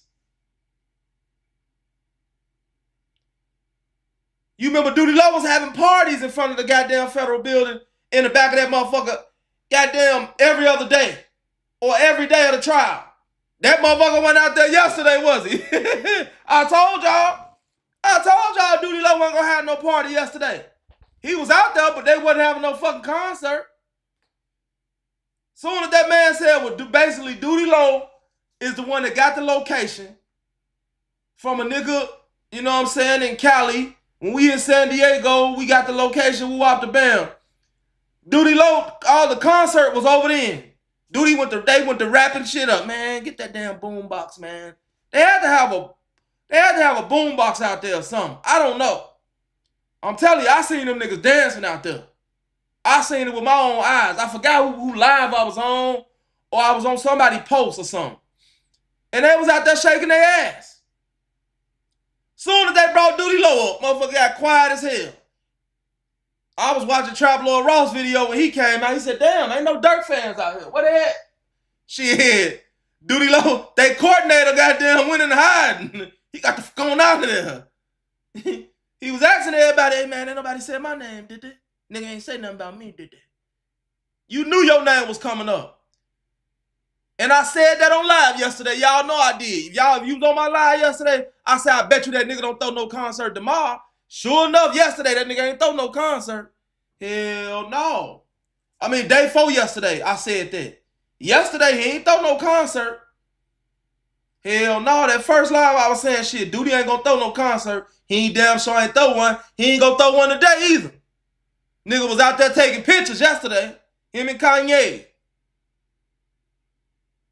And Kanye, I don't know what the hell wrong with him. Nigga just weird, bro. Nigga pulled up in a whole garbage bag suit. Fuck. Nigga, did you just get through working out? You trying to break a sweat? What the fuck is he doing? Nigga just be weird. Nigga just be trying to be too different. That nigga pulled up with some goddamn trash bag suit with some of them shoes they had in Demolition Man.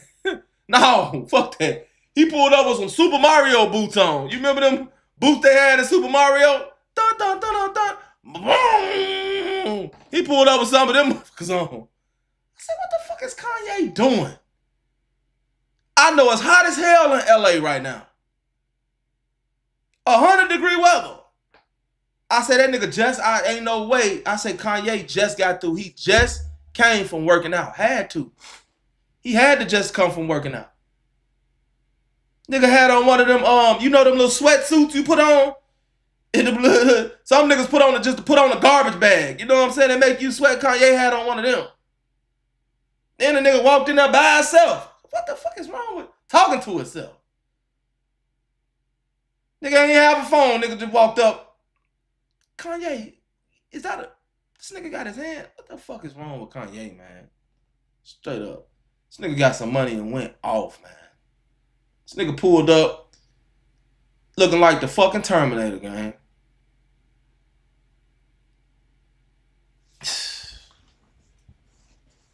But, yeah, man. Shit. It ain't that, you know, that some people do want Durk to get locked up.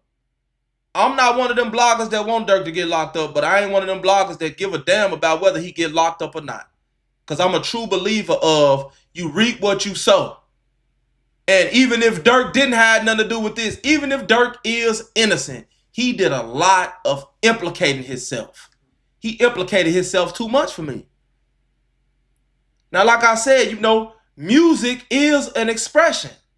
I've rapped. When I was doing music, I rapped about a lot of shit that I ain't do. Or that I ain't have, rather. Ferraris and Lamborghinis and Cadillacs on 28s and all this old dumb shit here. Lemonade Cadillacs and all. I ain't never had that shit. Especially back then. I was broke as a motherfucker.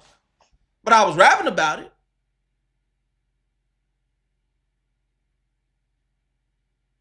So I understand. But when you actually out there killing niggas and rapping about it, nah, that's something different, gang. That's something different. That's something different, gang. Straight up. I don't care what nobody say, bro. Like, for real. You might as well, shit, whack a nigga and take a picture with the body. If you ask me.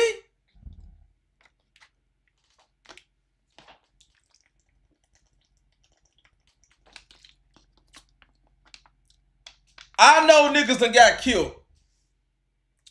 I know that it ain't no statute of limitations on murder. I know that I had something to do with it.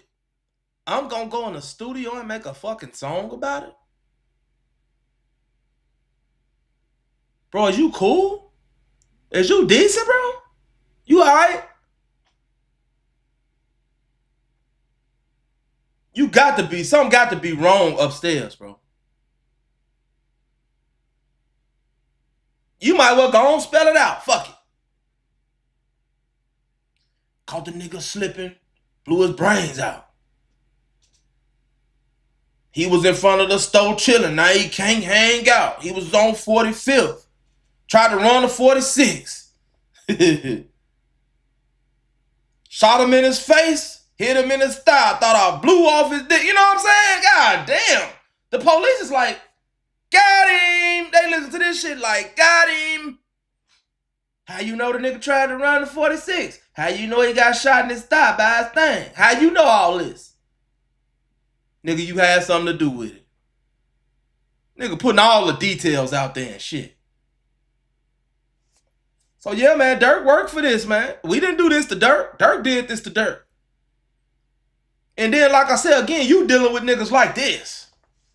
You dealing with niggas like Jammy Jam. I don't even want nothing to do. See, once you get grown, bro, it be the little shit that you start paying attention to. I don't even want to kick it with no nigga named Jam, bro.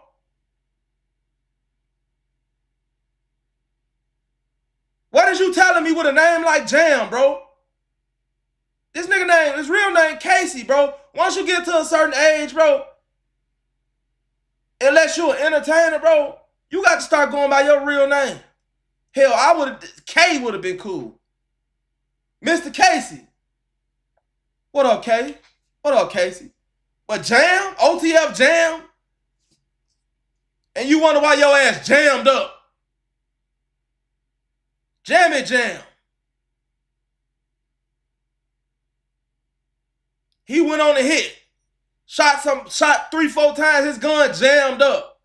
Got your ass jammed up. You see how that name just fit him so perfect? What Brian still say, just another murder? Just ask me. Straight up. The fuck? Like, come on, man. When you become a man, you put away childish things. I don't know what part about that don't y'all understand. That's how I know it'd be a lot of shorties and shit in the comments. Like, come on, man. Come on, man.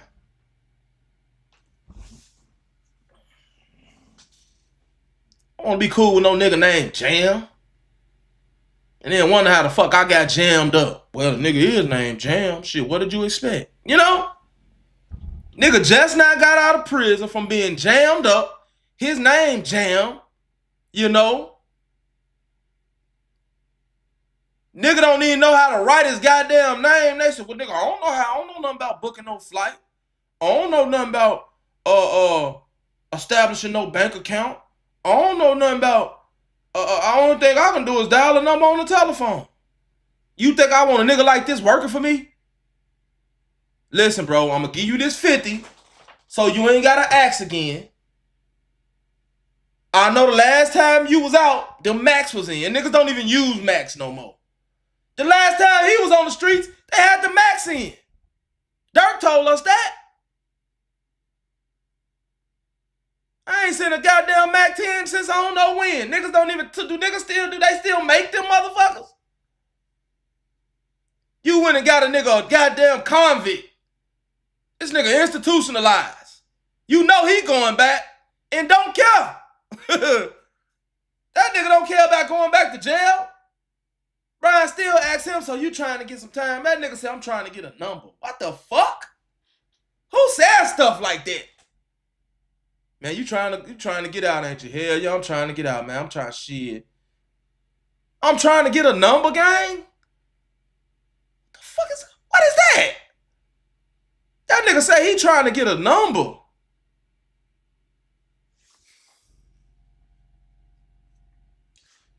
And this is the nigga that Durk was dealing with.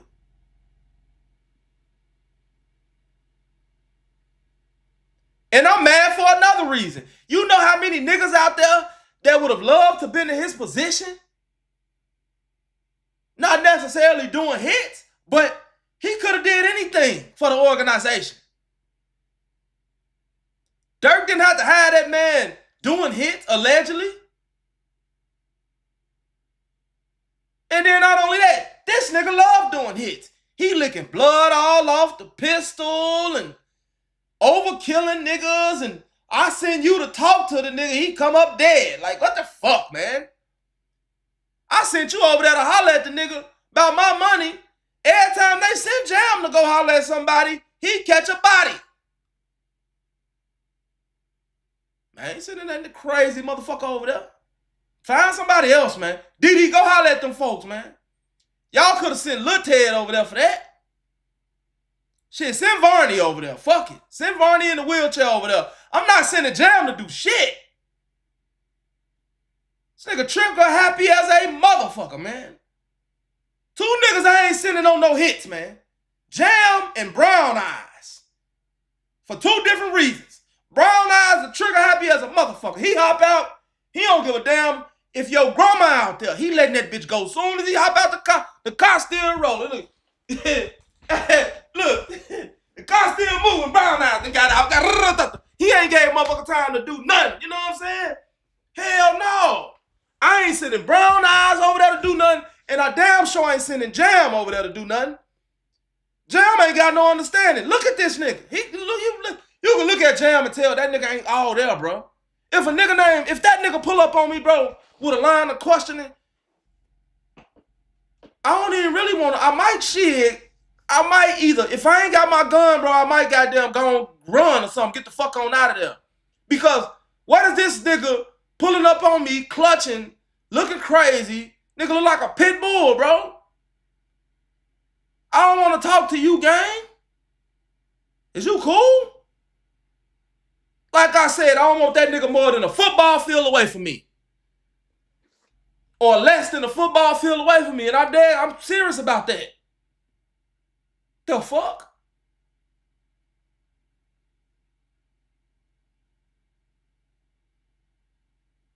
This nigga ain't brought the money back yet. They sent him on 3 missions. Look, just look, Jam. Look. Sit on down. Let me talk to you, Jam. Look, check this out, man. Now, the last time, man, I sent you over there to talk to the man about the goddamn money, the man ain't owe me number $2,000, Jam. I sent you over there to talk to the man about the goddamn money. You done killed the man. Now I can't get my money, Jam. Now, goddamn, Jam. Come on, man. Just go over there and talk to him, man. Y'all keep sending this nigga over there. The second time he went over there and blew a motherfucker, he shot a motherfucker and licked the gun. Listen, Jam. Come on, man. What the fuck? What part about this you're not understanding, Jam? Look, don't shoot nobody, man. Don't shoot nobody, gang. Matter of fact, don't even take the gun, bro. Oh, I'm taking my gun. Okay, well, we'll take your gun, bro, but don't use it. Keep the motherfucker on safety or something. Don't cock it, Jam. Jam, they talking about Jam. They went over there to get to talk to a motherfucker for Durk. Jam said the motherfucker ended up dead. He don't even know how it happened. What the fuck? Bro. Come on, bro. I can't make this up, gang. Jam, man. They done sent the motherfucker over there. Jam say the motherfucker ended up dead. How he died? I don't know. Were you there? Yeah, it happened right in front of me. You know what? Get this dumbass nigga off. Bet the prosecutor, get this stupid motherfucker off the goddamn stage before we goddamn. Nigga, we getting you a 50 piece. You were horrible up there. They're killing him out there. I know the prosecutor was like, this dumb motherfucker. So hold on, man. You went over there, right? For Durk. You were supposed to be talking to the nigga. The conversation got heated and the nigga ended up being killed and you don't know how he died? Something about this goddamn story just don't sit well with me. This shit ain't. You can't tell her, you can't give us no further information about what the fuck happened. You just know the nigga died and you was there when it happened. And Durk sent you.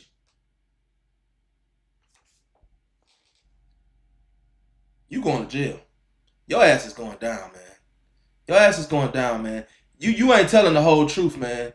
Either that or you slow as hell or, bitch, fuck it.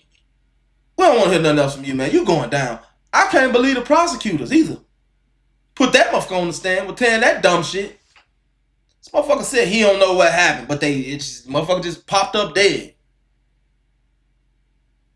Well, I'm pretty sure he was A-OK before you made it over there, Jam.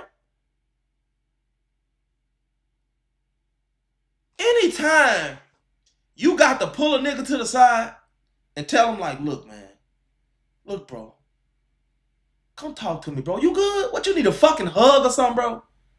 Do you need a hug or something, bro? Come here, I got you, man. I know life ain't been treating you right, man. You know, I know you just did 12. I know you got shit going on with your kids, man. I know your baby mama, she gone, you know what I'm saying? Or at the time, she wasn't dead. But, you know what I'm saying? I know you going through stuff out here in these streets.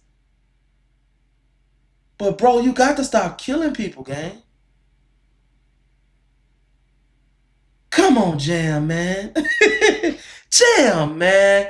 Come on, man. Damn, man. Another one, Jam. This the third motherfucker you done killed in 2 months, man. Every time we send you on a lick, a nigga get that shit split, gang. Come on, Jam. You can't keep doing me like this, gang. I don't got time to be sitting in the feds, man. I got too many kids, man. I got a wife, man.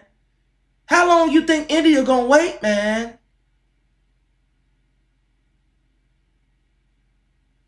I bet after that third nigga, they was like, man, this nigga. I know Didi was probably sitting back like, man, I told you, don't send that nigga over there. I don't know what the fuck you keep playing with that nigga for. Straight up. You been better off sending one of the shorties over there. I don't know why you keep sending that nigga over there. If you don't want the nigga dead, don't send him over there. The fuck? You send him over there talking about you ain't want nothing to happen to him. Why you send Jam if you didn't want nothing to happen to him, Durk? Allegedly. Fuck was you doing? Oh, man, I ain't want you to do all that. Jam was probably like, motherfucker, why you send me then? This the only nigga I know. Do a hit. And then call a motherfucker like, man, why you send me over there to kill them people, man? Like, what? Nigga, if you didn't want to do it, why you did it? What the fuck is wrong? That's how I knew. When that nigga said, man, Jam had a lot of indications that he ain't got it all. This nigga went, did a hit that he was completely against. Let him tell it. He didn't like the plan. He didn't know nobody that was, that was on the hit. He didn't really like the motherfucker that was leading the charge. You know what I'm saying? He didn't like nothing that was going on. But he hopped out that motherfucker's shoe. Sure enough. In the same clothes that he got off the plane in, might I add. Calls Durk, allegedly. FaceTime him. Hey, man. You bogus as hell, man. What? Bro, why the fuck you sent me over there with them niggas, man? Bro, you forgot you was a grown-ass man? The fuck? That nigga forgot he had his own mind, didn't he? You gonna let some nigga send you off, then call and check the nigga for sending you off. You consciously knew you was being sent off, then call a nigga afterward like, man, you sent me the fuck off, man. You ain't think about aborting the mission 9 times, motherfucker? So you did this shit for the love of the game, huh? Then they talking about niggas was pressing Vonnie about the money and Durk said shit, y'all gonna be all right. Don't worry about it.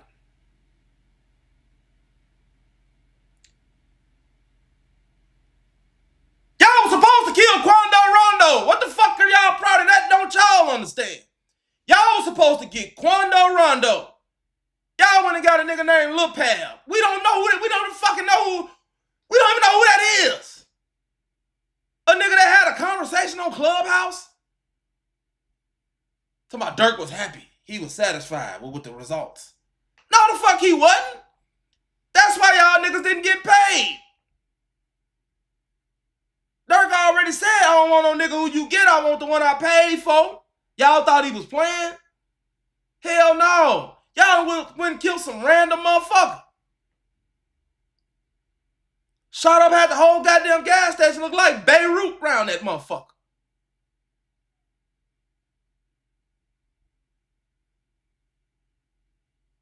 Then what do Durk do? He put Jam right on in the goddamn studio.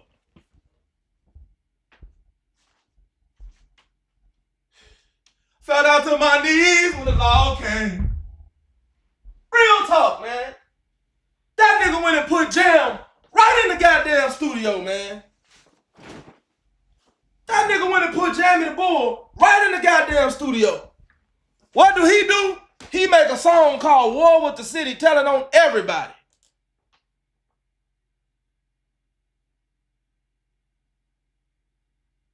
Feds listening to the song like, shit, hell yeah. Hell yeah, they fucked up. My mama, this shit riding though. Oh, my mama, this shit right. Write all that shit down. Hell yeah, we got their ass. Straight up. Motherfucker talking about we want to see Durk locked up. No, Durk wanted to see Durk locked up.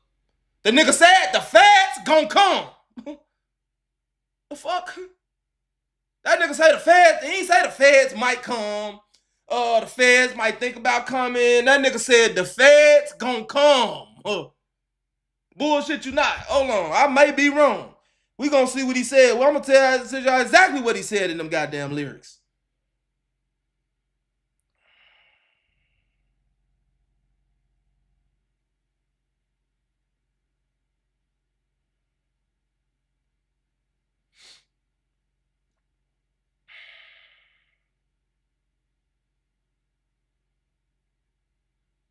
Talking about we want to see Durk locked up.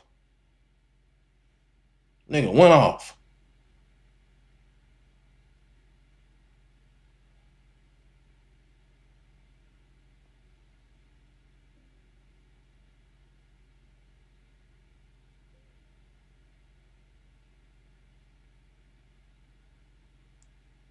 Saying this motherfucker all props. This shit is not real. Just in case the police listen. Respond to shit with Vaughn. I'm like, fuck it. You tripping. Go get your gun. They dropping locations. I'm getting it done. Fuck tweeting. We sliding. The feds are coming. The fuck are y'all talking about? Hold on. I'm gonna show. Wait. Hold on.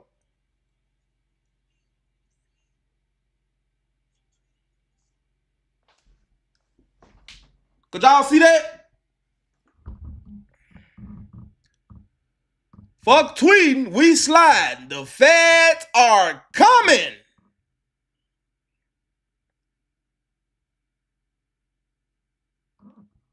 They on the way, buddy. Durk said that. Fucking come tell me we want to see Durk locked up. Say no dumb shit like that, man. He say some dumb shit like that again. Block his ass. Shit.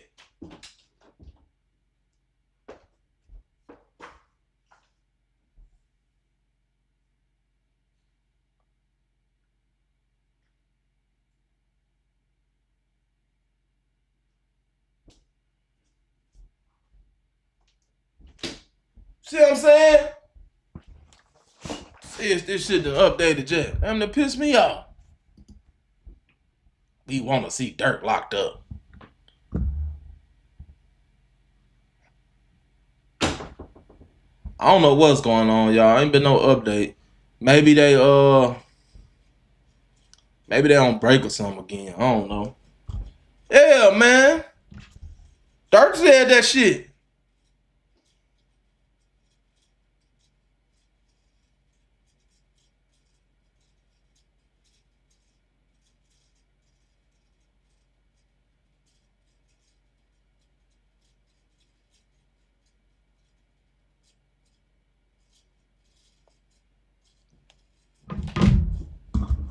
That nigga spelled it out clean, clear, and cut. Precise. Nigga said the feds gonna come. God damn it. On Apple Music say the feds are coming, but that ain't what he said. It said the feds gonna come. Shit. I wouldn't have said no shit like that. I would have said, I hope the feds don't come. Shit. That's what I would have said. He said that motherfucker, the Fed, he doing so much shit, basically the Fed's gonna come. They ain't got no choice but to come. He could have cleaned that up a little bit. Shit, couldn't been me.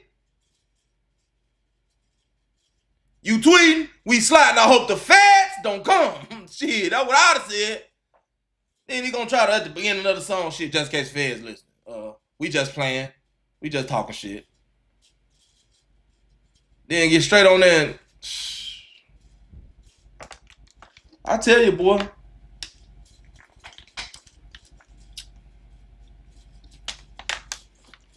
The easiest job in the world gotta be being a fucking federal agent when it comes to these rappers, man. Straight up. Niggas be walking RICO cases and don't even know it. Then we got one nigga over here fighting the goddamn case on Tupac. This nigga campaigned for 15 years. They done tricked him. Another thing too, man, let me tell y'all something, man. Education is very important, right? See, a lot of these guys got reputations and clout off of being violent, but they don't know 2 + 2. Let alone 2 times 2. You see what I'm saying? They don't know.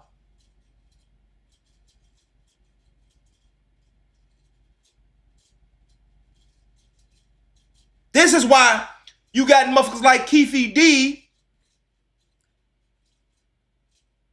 The LAPD tell him like, yeah, man, just tell us everything, bro. You good. You know, you got immunity over here. He had sense enough to realize, bitch, you did the crime in Las Vegas.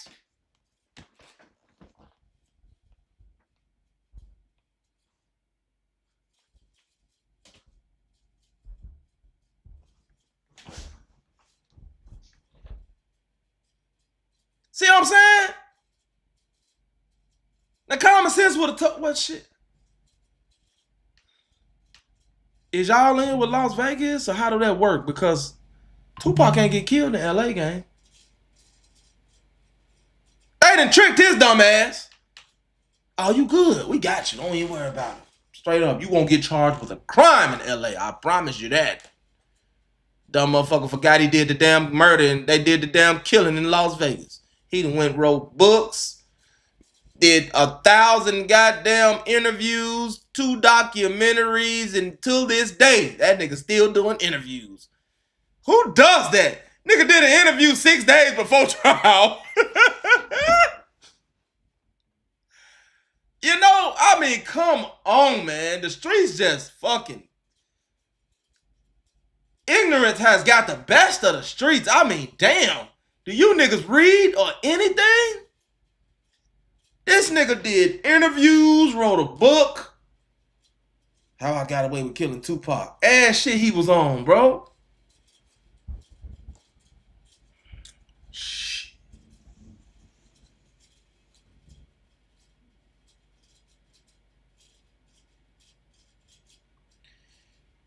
He needed the clout. He got all the fucking clout he wanted. He got all of the clout now. You best believe if Durk trial wasn't going on right now, we'd be right over there on Keefy D's ass. All on top of his dumb ass. I don't know who was dumber. Fucking circus over here, so circus over there. A bunch of damn clowns. We're talking about we want to see them in jail. Shit. Niggas need to be in jail for this dumb shit they be having going on. Real talk, man. I can't believe it.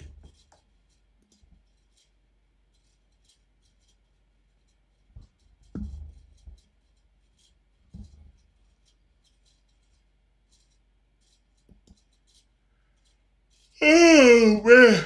Shit. I tell y'all what, man. Tell y'all what. We're going to take a brief intermission, man. We're going to take a brief intermission. I will be right back. What time is it? It's 4:31. I will be back at 4:31. I'll be back at 4:41.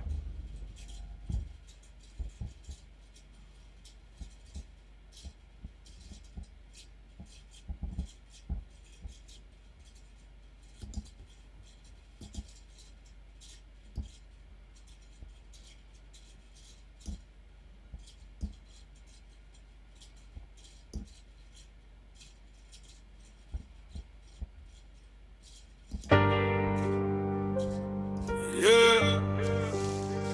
Street Newz TV.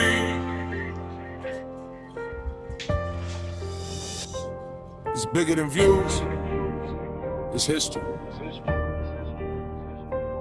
Welcome to Chirac Street Legends. Yeah. They only post the smoke, we tell the whole story. Every name got a chapter, every block got glory. Southside nights, Westside pain.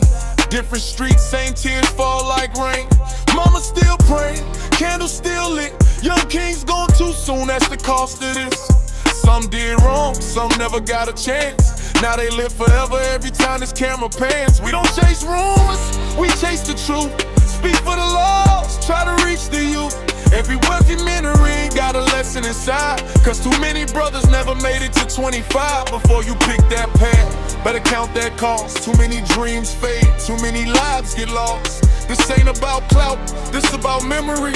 Street Newz TV, preserving history. Welcome Street Newz TV, where the stories live forever through the rain and the storm. We remember every legend, Chirac Street Legends. Every name got a legacy.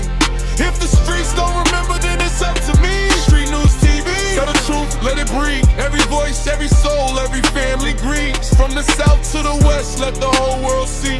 This is more than a channel, this is history.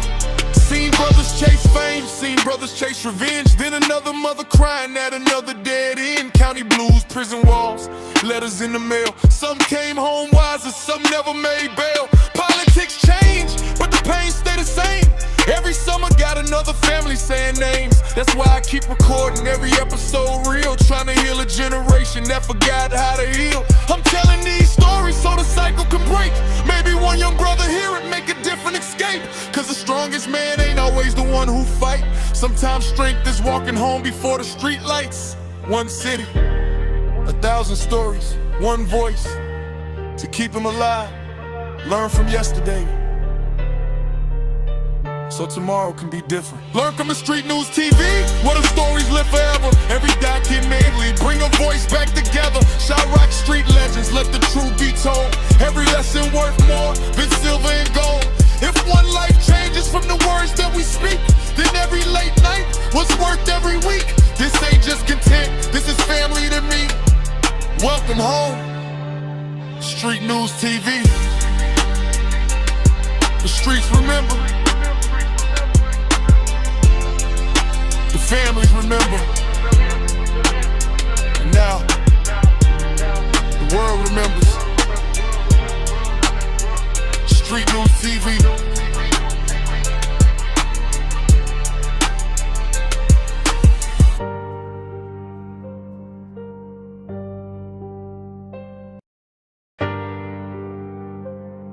Yeah, Street Newz TV. It's bigger than views. It's history. Welcome to Chirac Street Legends. Yeah. They only post the smoke, we tell the whole story. Every name got a chapter, every block got glory. Southside nights, Westside pain. Different streets, same tears fall like rain. Mama still praying, candles still lit. Young kings gone too soon, that's the cost of this.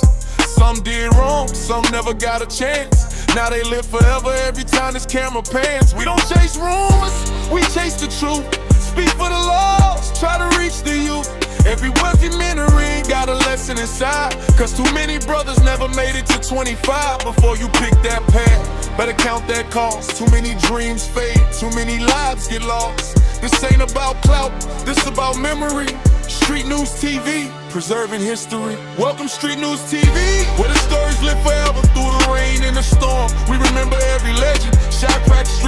generations, every name got a legacy. If the streets don't remember, then it's up to me. Street Newz TV, tell the truth, let it breathe. Every voice, every soul, every family grieves. From the south to the west, let the whole world see. This is more than a channel, this is history. Seen brothers chase fame, seen brothers chase revenge. Then another mother crying at another dead end. County blues, prison walls, letters in the mail. Some came home wiser, some never made bail. Politics change, but the pain stay the same. Every summer got another family saying names. That's why I keep recording every episode real, trying to heal a generation that forgot how to heal. I'm telling these stories so the cycle can break. Maybe one young brother hear it, make a different escape. Cause the strongest man ain't always the one who fight. Sometimes strength is walking home before the street lights. One city, 1,000 stories, one voice. To keep him alive, learn from yesterday,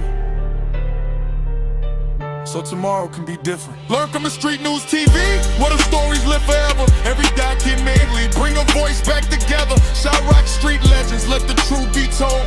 Every lesson worth more than silver and gold. If one life changes from the words that we speak, then every late night was worth every week. This ain't just content, this is family to me. Welcome home, Street Newz TV. The streets remember, the families remember, and now the world remembers. Street Newz TV.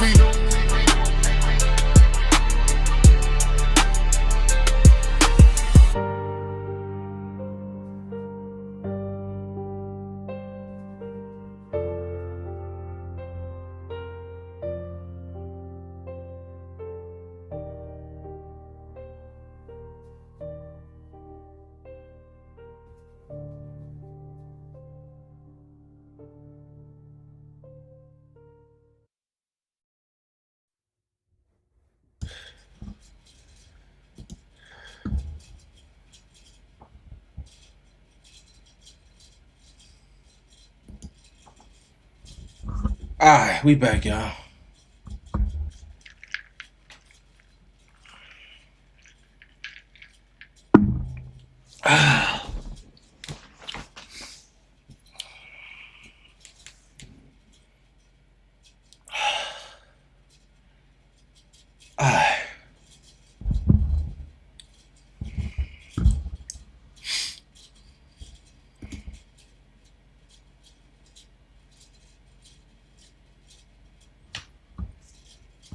See what we got going on in the comments, man.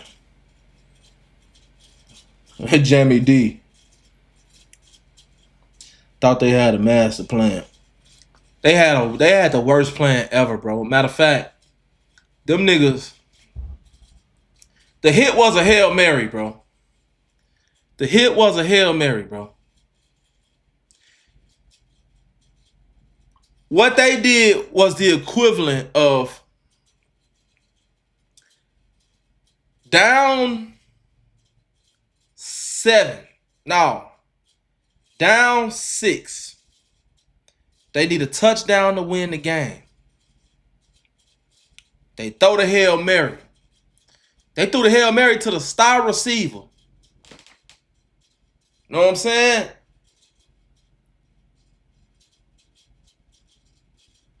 Boom. The ball hit his hands. He catch it. The defender come, pop the ball up. Bow. It pop off 2-3 helmets. Boom, boom, boom, boom, boom. It's on the way to the ground. Game over. Right before it hit the ground, the motherfucker you least expecting came and goddamn boom, scooped it up. He just crossed the line. Touchdown.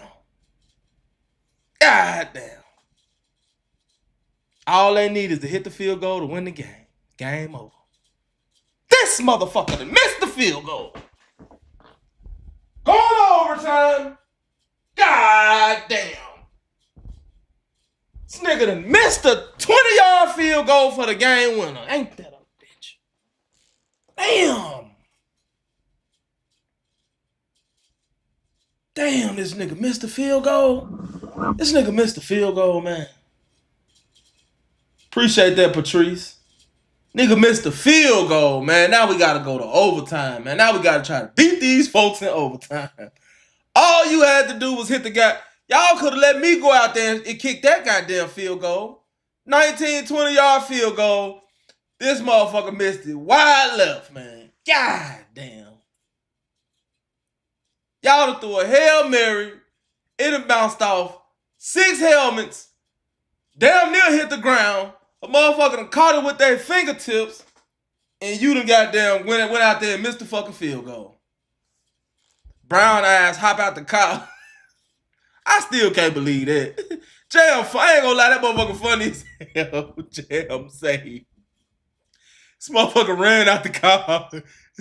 I didn't know he was gonna start shooting. I'm used to getting up on folks. He shocked me. Nigga scared me. Start shooting from the 50-yard line.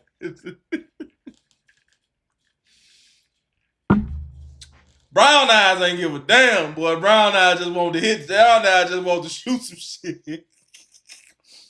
I'll tell you, Chicago, we got to have the most unintentional funny motherfuckers in the world. Now, this situation ain't nothing to laugh about. It ain't. But if we just being honest, man, damn. You niggas pooed it all over the floor, man. You niggas shitted everywhere, man, with this one. You niggas fucked the city up with this one, man. And my thing was, y'all was bragging about the shit. You can't say slide for Vaughn no more. The hell we can't. Y'all got a little pal. What the fuck is that? Some random nigga from God knows where.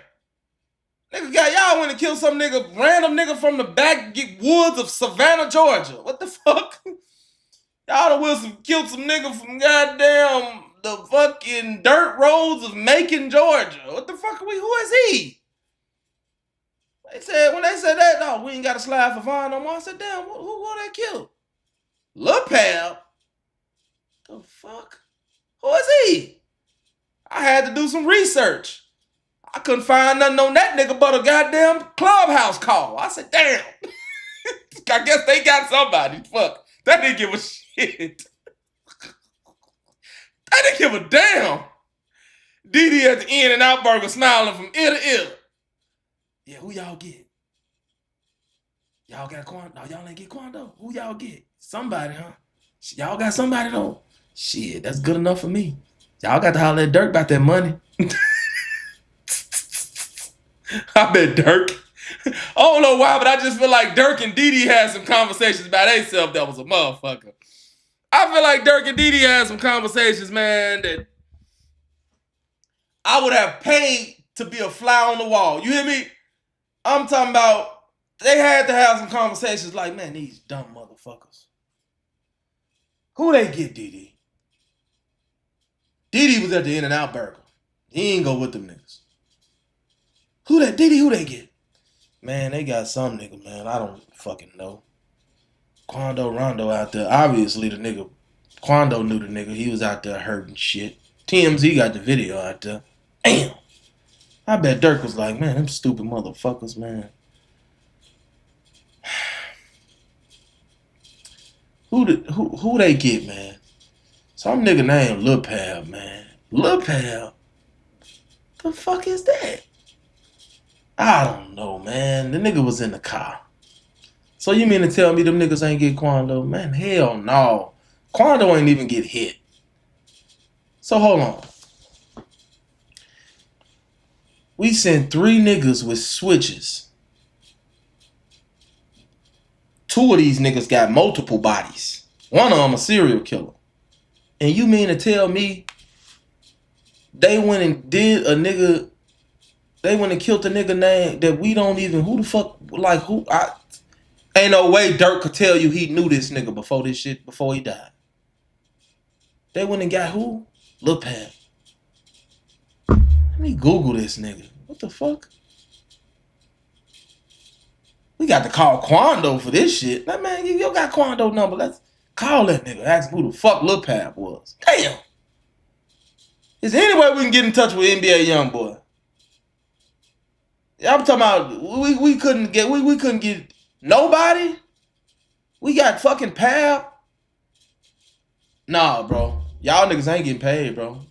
I'll put you niggas in some videos. Y'all ain't getting paid shit, gang. I'm sorry. I can't give y'all niggas $500,000 for Lil Pab, bro. I'll put y'all niggas in the video and shit. What y'all want to eat?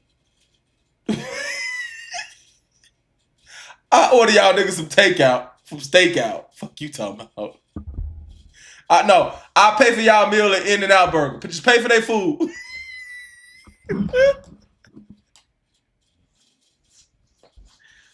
Hey. Man, listen here, Jack. You got to be a stupid motherfucker to get fired on your day off, man. Real shit. Them niggas got fired on their day off, man. Got to be more careful. I swear. Mark my words now. This gonna be a hell of a goddamn movie for somebody. I feel like 50 gonna pick this one up.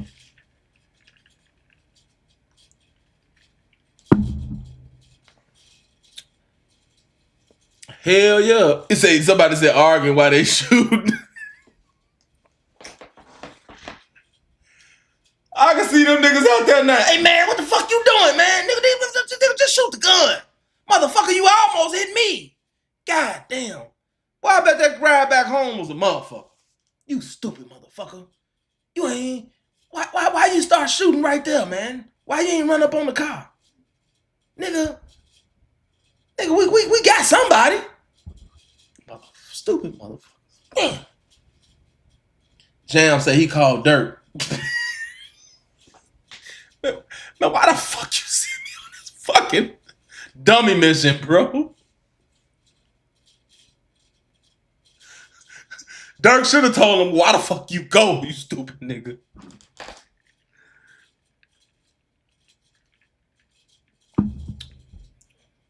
Right, 50 making it already. The movie already in motion. Fred Sanford and his friend Bubba and them doing the drill. Right. You big dummy. I can see Fred now. You big dummy. They done sent you goddamn Lamont and them that went out there and did this dumb shit. Damn, Lamont and friends. Lamont and the gang. Lamont, Tony, and Ray Ray. Oh, man. So, hold on. This is all alleged, dog. So, allegedly, you had Durk, Dee, Vonnie, Boogie, Flocka, Brown Eyes, and Jam. That's 7 people. Out of 7 of y'all, this what the fuck y'all came up with? Fuck. Out of 7 niggas, y'all ain't got 7 brain cells. And see, y'all make the city look bad, bro. Because Chicago known for killing, but Chicago has become known for being reckless, bro. Like, if y'all was in an Italian mob, bro, and y'all would have went and did some shit like that, you know what would have happened? They would have smoked y'all, bro. Y'all done made the block hot for Pab, bro. Now we got to dodge a case for Pab. We got to spend millions of dollars trying to get out of the murder of Pab, bro. Pab should have just been on the menu. It should have been Quando and Pab, if that's the case. I'm going to keep saying that because them niggas really thought they should have got paid. Say they was pressing Vonnie. Hey, look here. Hello. Hey, look, Vonnie, man. Hey, man, when you finna motherfucking keep calling you about our money, man? Listen, man. We know you got the money. We know you the money, man. You ain't got to call Durk, bro. Just send us the chop, bro. Listen, bro. This ain't my play. Y'all got to call Durk, bro. Matter of fact, I'm finna call him, bro. Yo, put Durk on, man. Durk spent they dumb ass, allegedly. Yeah, man. What? Yeah. Man, what? Durk. Yeah, man. They said they want their money. They killed Lil Pal. Man, what?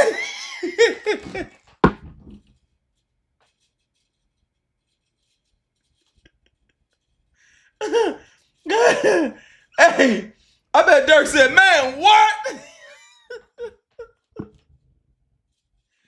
Hey, look, man.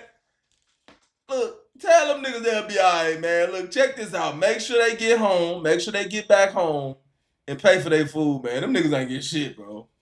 Them niggas ain't getting shit, bro. I ain't finna get them niggas nothing, bro. Hell nah, bro. Them niggas playing with my motherfucking emotions, bro. Straight up. Ain't no way I'm finna pay them niggas for a nigga named Lil Pab, bro. Lil Pab should have just been part of the. He should have just been on the menu. Like this one right here. This on us type shit. Come on, man. This is crazy, bro. Fucking Lil Pab. That's the shit that don't sit well with me. That shit don't sit well with me, gang. I don't give a damn what nobody say. Jam was right. Oh, he innocent. You right. Y'all killed the wrong motherfucker. Y'all to kill somebody ain't goddamn. Damn. Nigga ain't had nothing to do with nothing. He was just dissing. Know what I'm saying? Y'all put the full court press down in LA to get to him? Shit. Man, listen.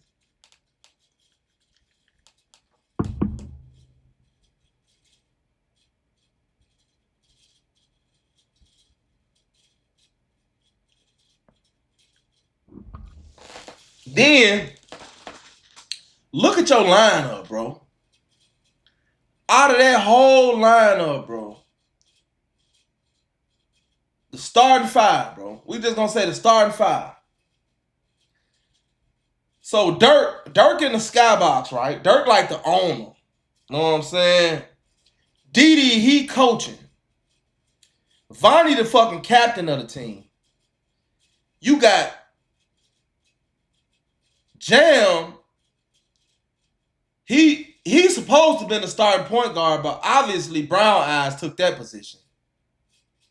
You got Brown Eyes at the 1, Jam at the 2, Flocka at the 3, Boogie at the 4. Boogie driving, allegedly. Didi at the 5. Didi at the In-N-Out Burger. Drinking milkshakes and shit.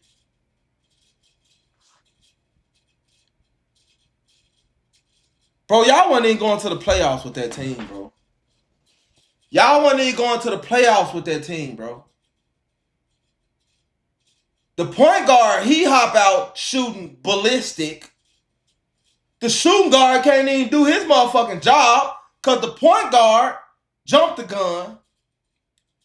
The small forward, he just happy to be there. Ain't they? Flocka, he just happy to be there, ain't he? Flocka happy to be there, ain't he?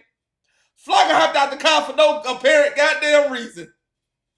Flocka hopped out just to be hopping out, isn't he? You know, Boogie, he driving.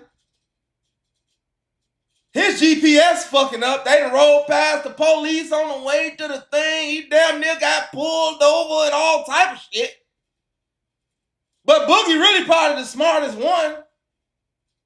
I mean, just by the looks of things, shit. Boogie was probably the smartest one out of the starting 5, including Didi. Because Didi was smart enough not to go. But what do we get from Didi? Tell you what we got from Didi. This is what we got from fucking Didi. Fuckers piss me off. That's what we get from Didi.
Hold on.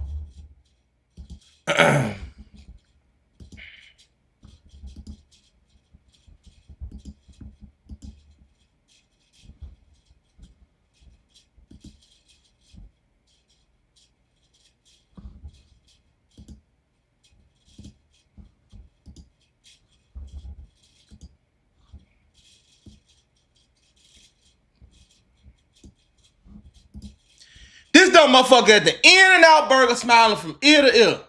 You can't make this shit up, gang. Look at this nigga, man. Look at this nigga, man. Look at this nigga, man. What you think he telling Vonnie right there? What you think he looking at? Vonnie probably like, man, what this shit, what this shit tastes like, bro?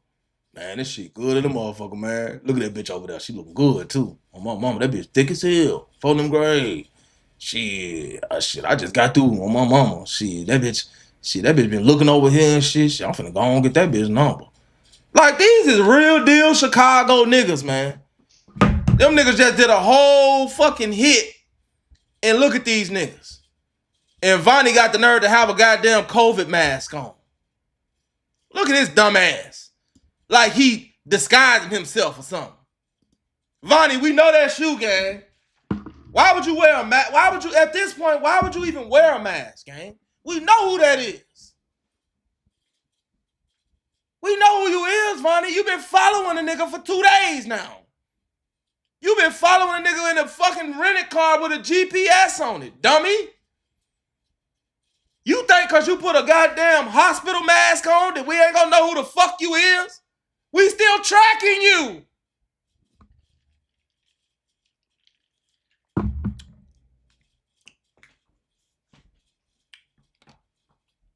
I ain't lying. Man. Them niggas went the fuck off, man. Them niggas went off, man. Them niggas went off, man. Look at DD, man. That's what we get from DD, man. I would pay to know what them niggas was saying right there. He looked happy as a motherfucker. Look, in his mind, they done got away with this shit. They done completed the hit. It's a big booty bitch over there. She done been looking at him. You know what I'm saying? Shit. Commission complete. He full.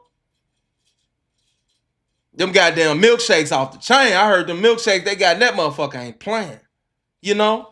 He probably had, what y'all think DD had? Y'all think he had a double cheeseburger with cheese fries and a milkshake?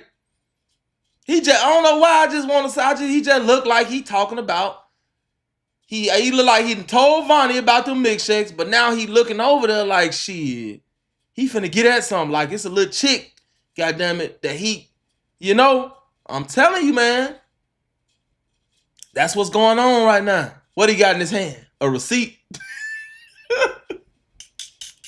He done went back up there to pay for everybody else's food.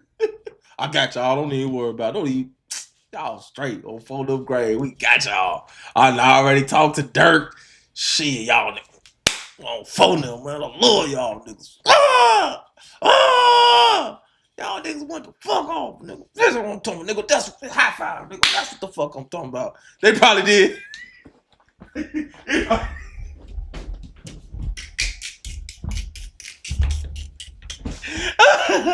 Hey, that nigga happy as hell, man. Them niggas just did a murder. Nigga happy as hell, man.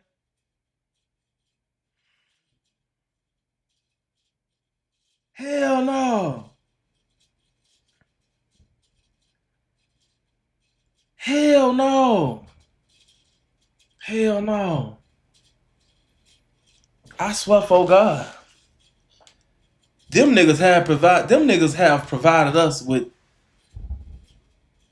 it. The entertainment level don't get no better than this.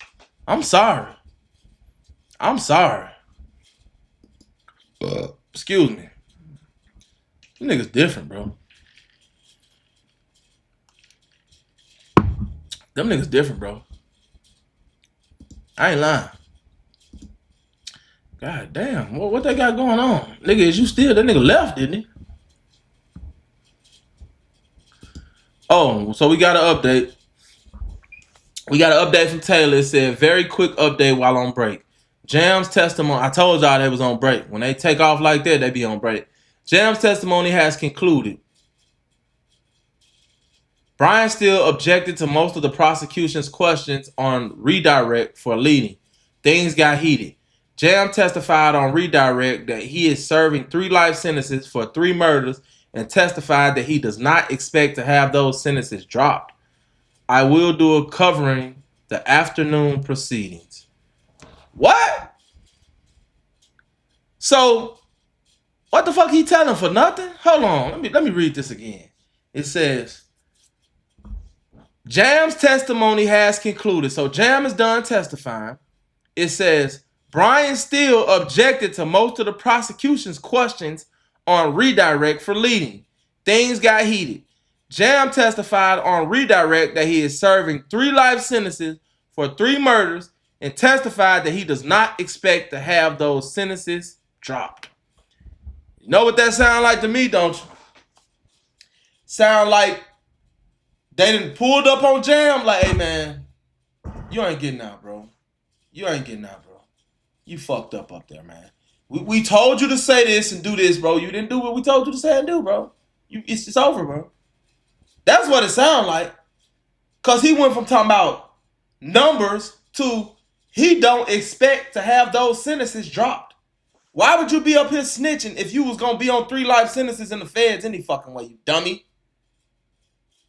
So, you mean to tell me, bro, you just did all that and you still got... Oh, man.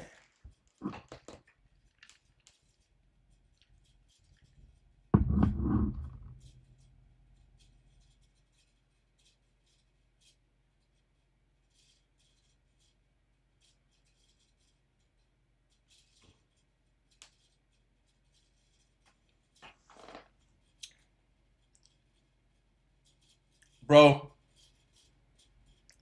when Nicky Barnes and Frank Lucas and all them had their trial, bro,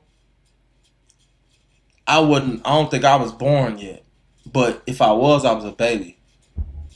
I ain't never seen no shit like this in real life.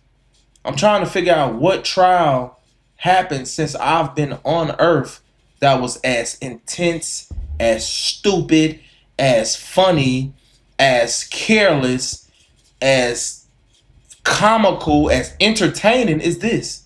I mean, the OJ trial wasn't even this good. Like, yo,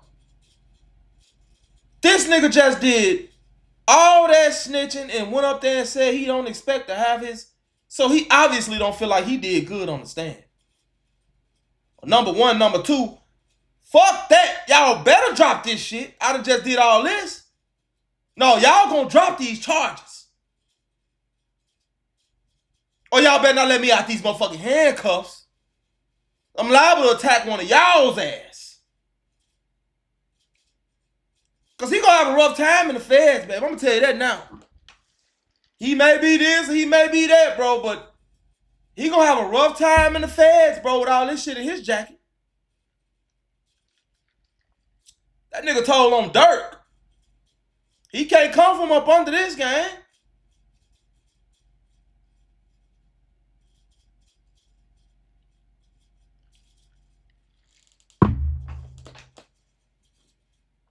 Oh, man, y'all follow my channel on Twitter, too, man. Street Newz TV, man, 219, man. On 4 them grade, man. Y'all follow, man. If y'all on Twitter, man, y'all on X or whatever the hell is they want to call it today, man. Street Newz TV. Y'all see it right here, man. They trying to get me to get a verified badge, man. I remember when you had to actually work for them badges. Now they selling them. You know what I'm saying? Street Newz TV, man, 219. Matter of fact, let me go to my shit real quick. Look, I know I just started my shit. I ain't even got no picture up there yet. But yeah, Street Newz TV 219, man. Check me out, y'all. Street Newz TV 219. Check me out.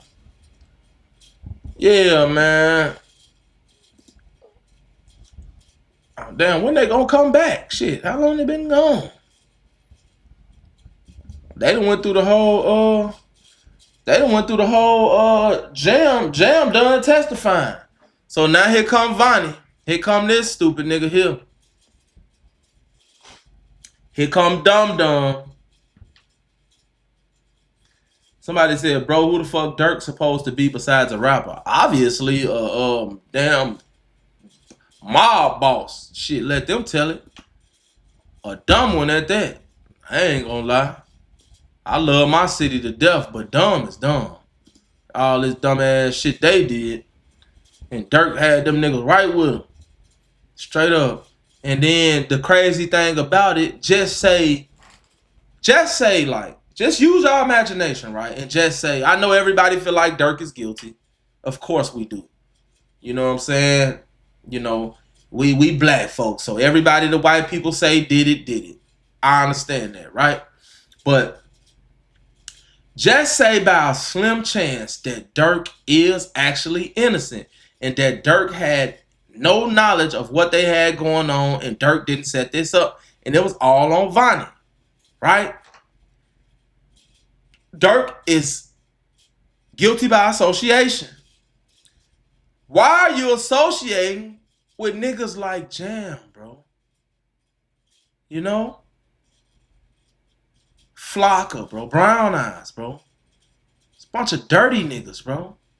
Like, if you said you wanted to pay, if you said you got 500,000 on Quando Rondo head, bro, you could have got the best hitman in the world, bro.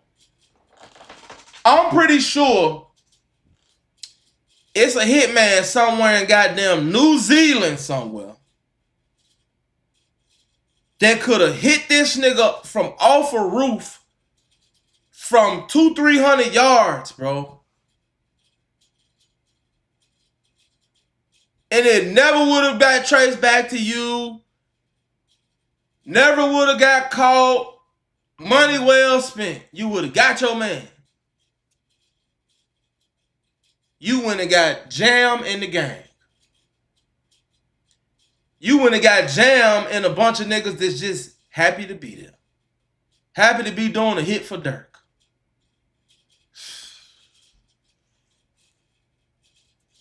And how the old saying go?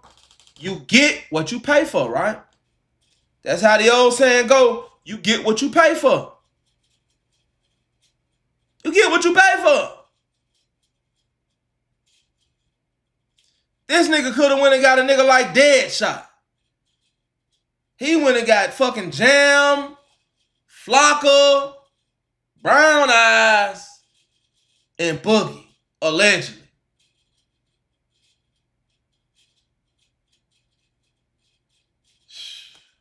I know Durk had some niggas that was better.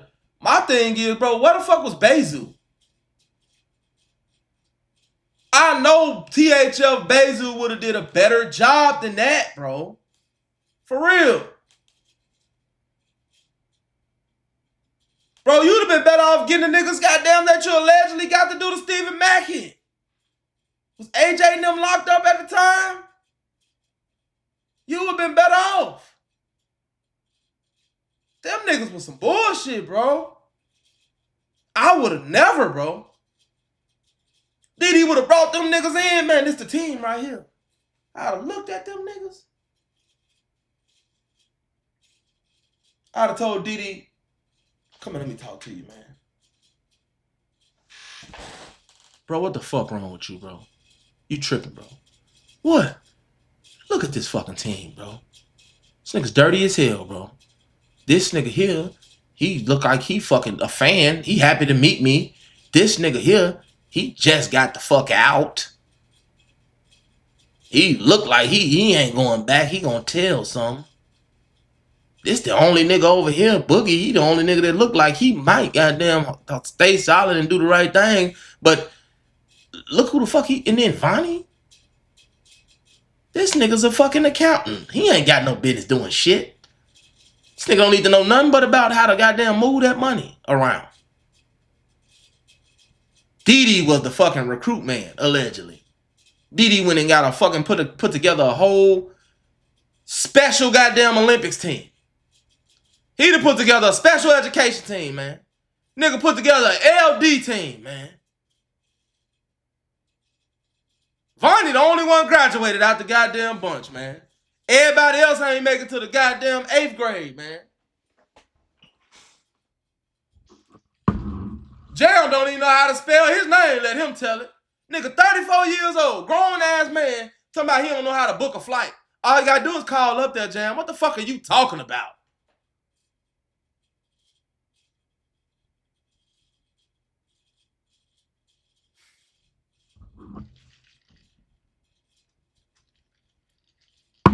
Right. That's probably why Zoo ain't Zoo wasn't on that hit. No, I think Zoo was out at the time. Or either Zoo might have been in the county because Zoo had got locked up too for a little while. But I'm seriously don't think that Zoo was locked up at that time. I think Zoo was out. But Durk knew, shit, ain't that man. Zoo ain't finna do that dumb ass shit with a bunch of random ass niggas. Zoo knew better. Y'all finna go to LA with fucking Ray Ray and them? No. Count me out. Well, old boy name be on the TikTok. Count me out. They probably did try to get Zoo. I bet they did. I bet they tried to get Zoo. Because them old block niggas wasn't even dumb enough to do that. And they did a hit downtown. Old block wasn't even dumb. Lil Duke them wasn't even dumb enough to do no dumb shit like that. Hey, man. Man, we need y'all to hop on the plane and go to LA and do this nigga in, man. Do what? Go where to do what? Hell no. I can see Duke now. Hell no. I ain't finna do that shit. Know what I'm saying? Shit. Ain't no way. Ain't no way. We'll catch them niggas some other time, man. We ain't finna do that. Hell no. Do you know how, man, listen. Shit. You ever been to LA County, motherfucker? That shit worse than prison. Just the thought would have scared a lot of them niggas. Man, you talking about, listen, man, we get caught, we going to LA County. Hell no. Fuck that. Them Crips and Bloods up there, them niggas is not playing. Them Mexicans, them Norteños and Soreños, them niggas ain't playing. We ain't from out there. Them niggas don't know nothing about no black disciples and all that old dumb shit. You better put that shit in your pocket. Them niggas is dangerous. I'm not doing that. Hell no. Zoo knew better. Zoo was out. Zoo wasn't going. Zoo was smarter than y'all thought he was. He got caught slipping, but Zoo wasn't no dumb motherfucker either now. I can see the conversation now. Hello? Yeah. Man, what? Yeah, Zoo, man, I need you. Yeah, Zoo, man, I need you to go to LA, man, and slide on it. Durk, come on, man. You been knowing me long enough to know I ain't gonna, man. All right, come on, man. Come on, man. You know, fuck well, I ain't finna do no dumbass shit like that. What the lineup looking like, man? Man, my starting five right now, man. I ain't really got no starting five right now, man. But I'm thinking about sending Jam, another nigga we know from up north. Man, hell no. I don't know, man. Hell no. Durk, don't call me back with that bullshit, man. Holler at me when you goddamn talking with some sense. All right, now. You know, I love you now, but I ain't doing no dumbass shit like that. You got me fucked up. For real. And don't call my phone back with the bullshit. Swear to God. You have a bad day next time you pull up around this bitch. I know Zoo told him some slick shit. I know Zoo told that nigga. I know he called Zoo. Allegedly. Had to. And Zoo told him no. Which is why Zoo wasn't there on the hit. Hell fucking no. See, because Durk got respect for Zoo. So Durk wasn't going to even be mad at Zoo. You know what I'm saying? But now that I think about it, Durk has stopped fucking with a lot of niggas around that time. And you know what? That might have been why. A lot of them niggas probably told Durk, man, hell no, bro. We ain't doing that, bro. Nah, bro. We ain't doing it, bro. We ain't finna go, bro. You know you go to LA, bro, and do some dumbass shit like that, bro. You know you going fed.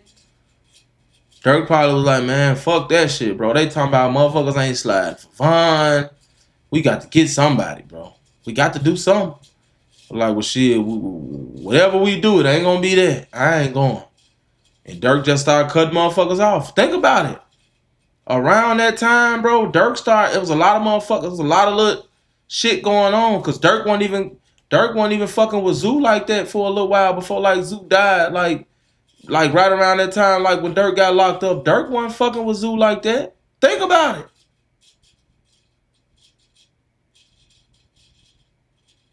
Lamron and TTE fell out. Why they fall out like that? Some people say it's because Lamron wasn't sliding for goddamn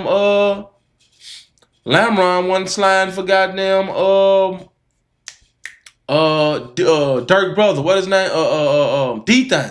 You know what I'm saying? I don't know how true that is. But think about it now. Cause when they did that goddamn Back in Blood, all them motherfuckers was still tight. Shortly after that shit, it was like, now we know, allegedly, that he wasn't fucking with O-Block no more because O-Block wasn't trying to do nothing. And he felt like O-Block was supposed to be the main ones out there trying to slide. Von was from the O. Von claimed the O. Von bought you niggas chains. Von gave you niggas $100,000. And you know what I'm saying? If it was anybody that was supposed to be out there, it was some of you niggas. But them niggas weren't dumb enough to do that shit.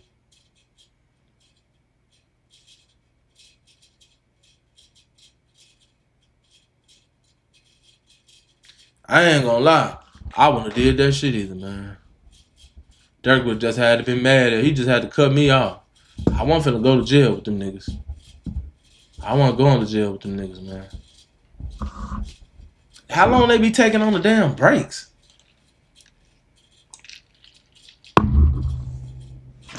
Boy, y'all done turned me to a streamer, boy. Concert now, here I come, goddammit.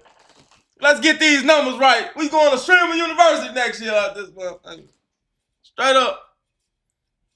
I show speed, here I come, goddammit. Man, I ain't never been on camera this month. I had to look at the goddamn, we running up on 3 hours again. Damn, y'all done turned me to the Durk trial done turned me to a real streamer, gang. Somebody said you should have did this live on Kick.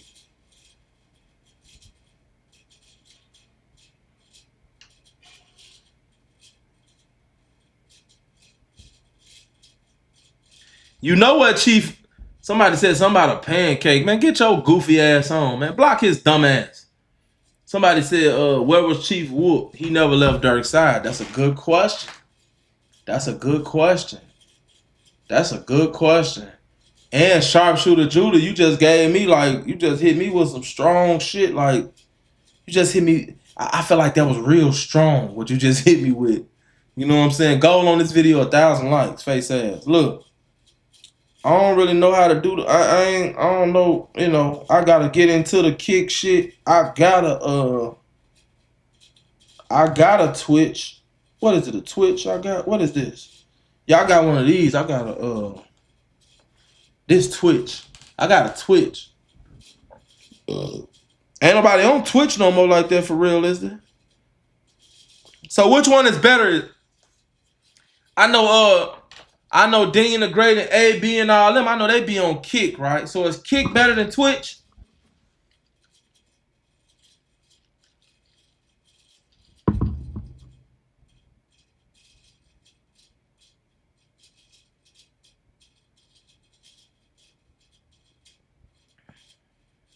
Kick for what you're doing. Can't use stream more than one platform at once. I thought that was real strong.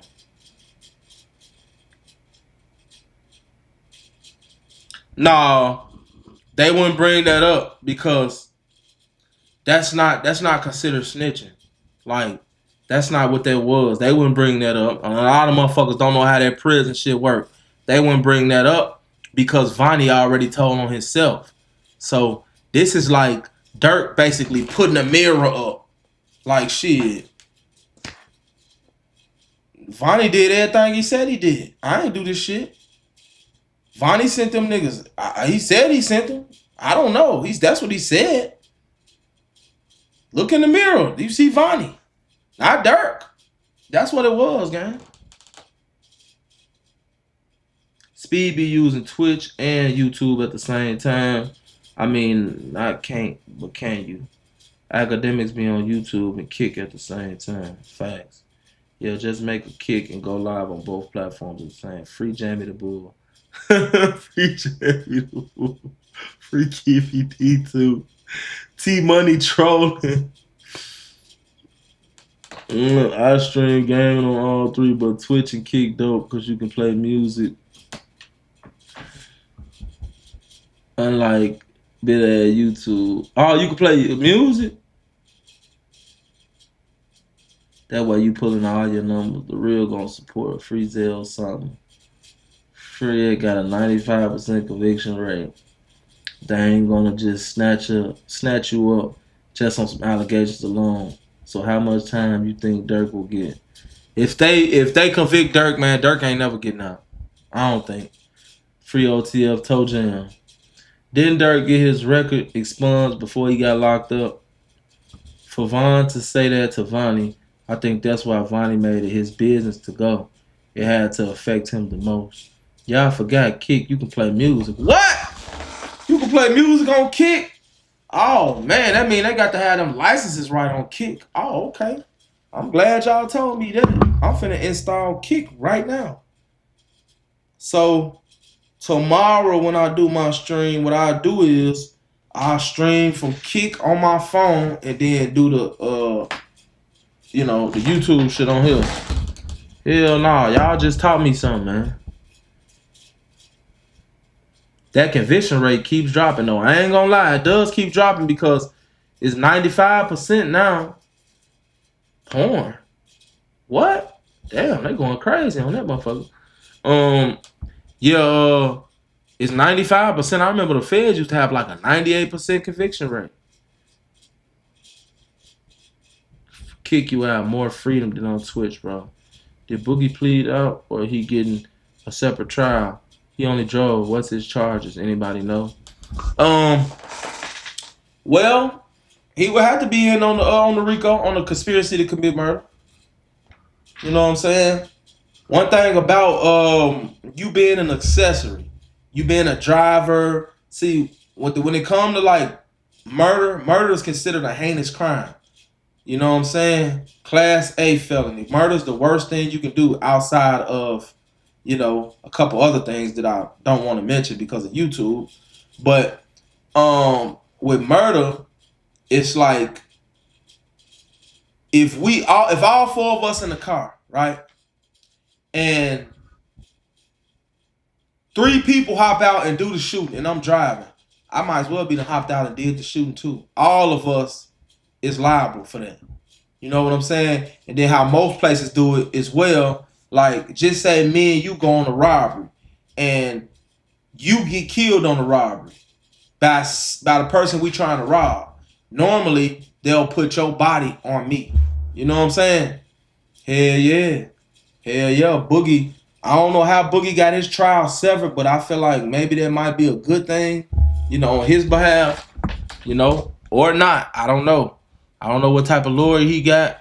I don't know what type of evidence they got. But I do know that I haven't heard his name much. I just hope that all of these dumb motherfuckers ain't pulling on OTF Jam. OTF Jam snitching. And he don't even know what type of time that he can get or none of that. And I'm like, bro, you wasn't even smart enough to get a deal, bro. You know what I'm saying? Like, come on, gang. That's crazy. This motherfucker wasn't even smart enough to get a deal. You feel me? Now, last time we got off stream and they were still going. This nigga, I don't know what they got going on now though. Hold on. Cause I don't want to get off stream and then the trial still going on. Cause what time it is? It's almost 5:30. So there it's what, 3:30? So it is late.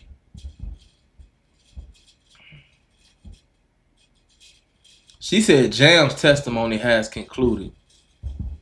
And then I know like once the day is over with, dude get to showing motherfuckers that came in court and you know what I'm saying? So I don't think it's over with. Man, get this shit off the screen, man.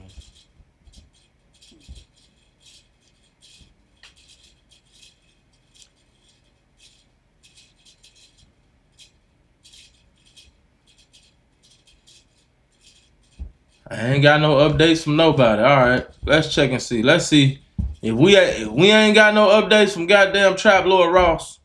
We're gonna have to go on break down and go to Trap Lord Ross. No, his ass done updated something. Look.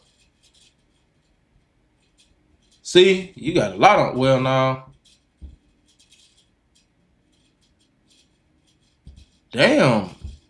Okay, so we got.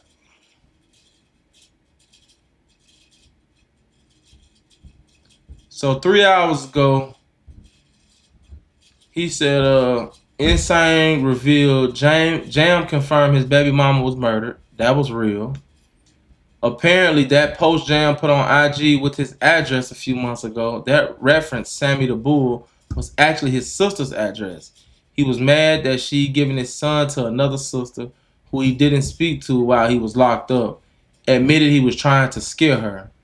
Brian Steele said, "Didn't your parents say rats to riches on the hit?" Jam said, "Hell no, it was rags to riches. He would never have warned them if they said rats." He said, "You a lawyer, you gotta know how to read." Jam a funny dude. Jam was asked why he carried a gun. He said, "Chicago is dangerous. I'm not scared to die, but I'm not ready yet." New expert on the stand. Data not looking good. No, new expert on the stand. GPS data not looking good. So they got a GPS. They got an expert on the stand. They got a GPS expert on the stand. Damn, my bad. I ain't trying to hate on his bitch ass either. Let him get his little shine too, I guess. Damn, he only got 26,000 followers. I guess people ain't really Twitter ain't really popping like that because he only got 26,000 followers. And dude ain't had no followers. Old girl ain't really got number like 8,000 followers. You know what I'm saying? So according to Trap Lord Ross, it's a new expert that they got on the stand. Let me see. Let me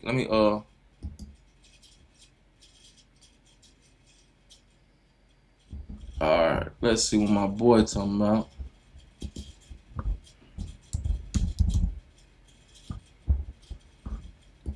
Let's see what Seti Nash talking about.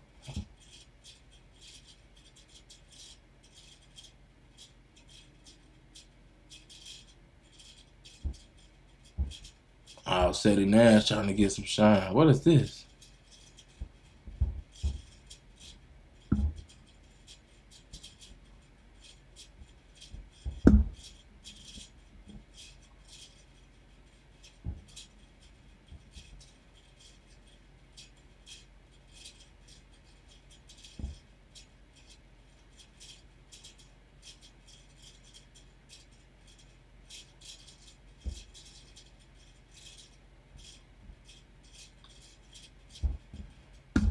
Y'all go watch that on y'all own time.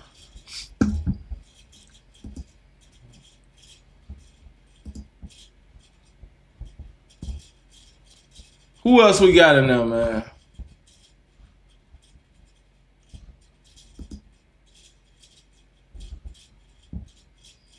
Who else we got in the courtroom? We got anybody else in there? Oh, what's dude name? What the fuck is dude name? The lawyer, the other dude, the lawyer dude with the long hair, with the curly hair. Kick be busting. All right, cool. I'm definitely on the kick tip. What's dude name, man? The lawyer dude, that be saying like, he made the video saying Trap Lord Ross was wrong. He be doing he kind of look Italian or something. You know what I'm saying? Y'all know who I'm talking about. Hold on. I think I follow him on TikTok.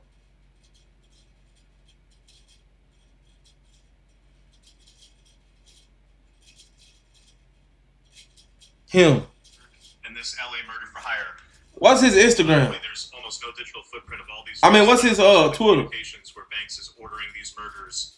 But putting that aside, there were some parts of Jam's. Lawyer for workers. Let's see. Lawyer for workers. See if that pops up.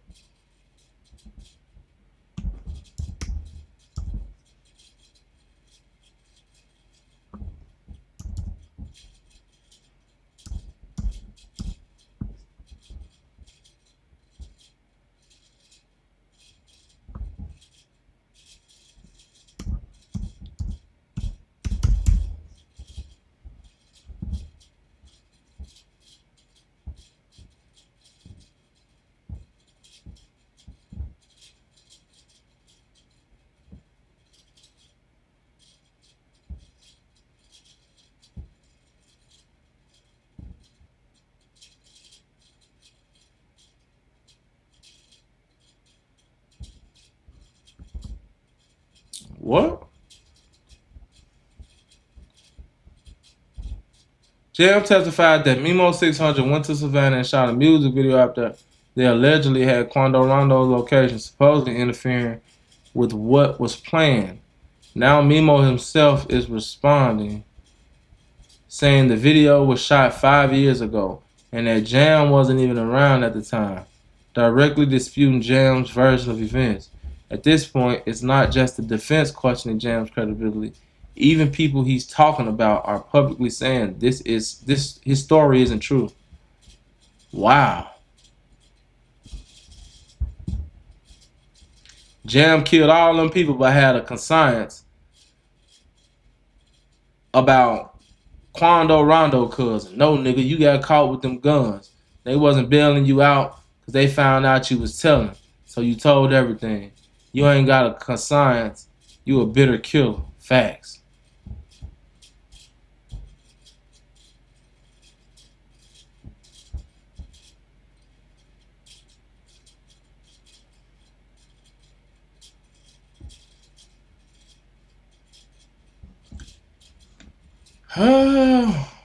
Good point. Great points, man. Great points made. That was a good point.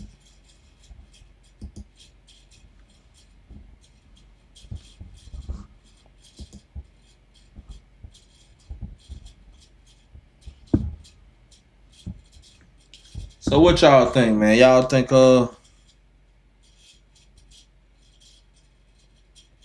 it's over with for the day? What y'all think?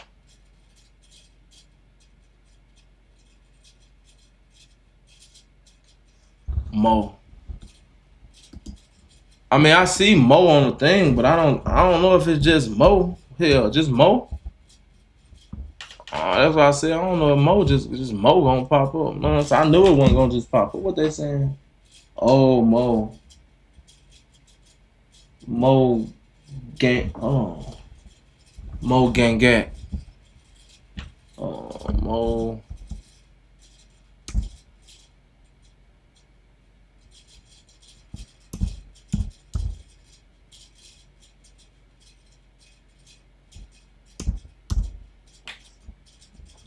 Oh, there you go, right there. He popped straight up. Oh, that nigga's Arabian, man. He Arabian or something like that. I knew that nigga was something. This nigga Arabian, bro. Let's see what he got to say. All these FaceTime calls and other communication. So we've covered the stuff that Jam said about Durk and this LA murder for hire. By the way, there's almost no digital footprint of all these FaceTime.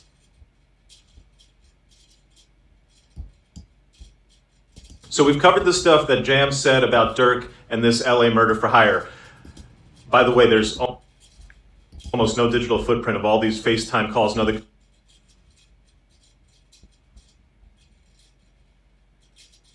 communications where Banks is ordering these murders.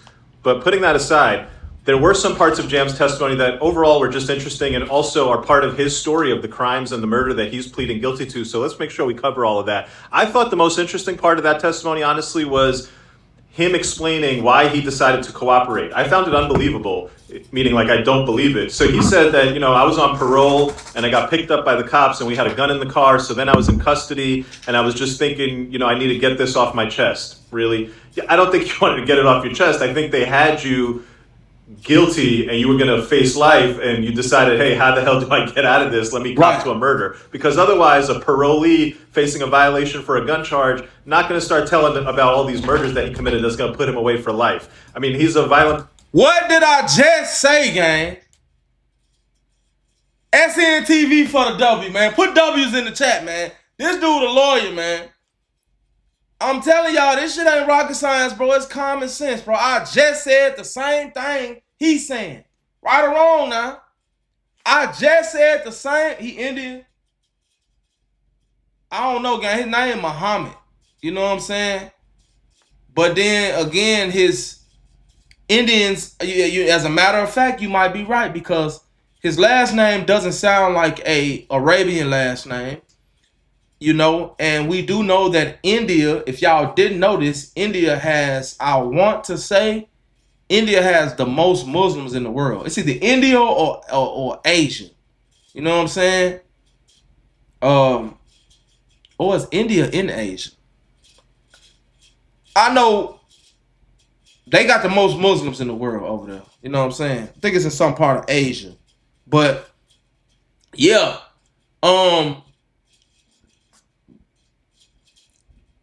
I just said the same shit, gang. Y'all heard me. Y'all been on stream with me. I just said the same thing, exact thing he's saying, bro. Real talk. That's how you know. It ain't much to this shit, bro, outside of using your head, bro. Real So talk. we've covered the stuff that Jam said about Durk and this LA murder for hire. By the way, there's almost no digital footprint of all these FaceTime calls and other communications where Banks is ordering these murders. But putting that aside, there were some parts of Jam's testimony that overall were just interesting and also are part of his story of the crimes and the murder that he's pleading guilty to. So let's make sure we cover all of that. I thought the most interesting part of that testimony, honestly, was him explaining why he decided to cooperate. I found it unbelievable, meaning like I don't believe it. So he said that, I was on parole and I got picked up by the cops and we had a gun in the car. So then I was in custody and I was just thinking, I need to get this off my chest. Really? I don't think you wanted to get it off your chest. I think they had you guilty and you were going to face life and you decided, hey, how the hell do I get out of this? Let me cop to a murder. Because otherwise, a parolee facing a violation for a gun charge, not going to start telling about all these murders that he committed that's going to put him away for life. I mean, he's a violent person who's committed a lot of murders, did 12 years in jail. Now all of a sudden he comes out, does another murder, and his thought is the first time he gets pulled over by the cops and found with a gun, I'm going to cop to all these murders. I don't know about that. He also kind of mentions somewhat interesting. He's like, I didn't say to the cops I know about murders. I wrote it on a piece of paper on a note and I slid it over to the cops. And I wanted to do that because I knew they were recording me and I didn't want any video showing me talking on murders, which again, it doesn't make a lot of sense because you're going to take the stand talking about the murder and it's going to be worldwide. So I don't know that there's this huge problem of you being on a body cam talking about murders. So anyway, he picks up the story. You'll remember they were at the hotel the night before. They couldn't get him because the weed man, I don't know exactly what happened there.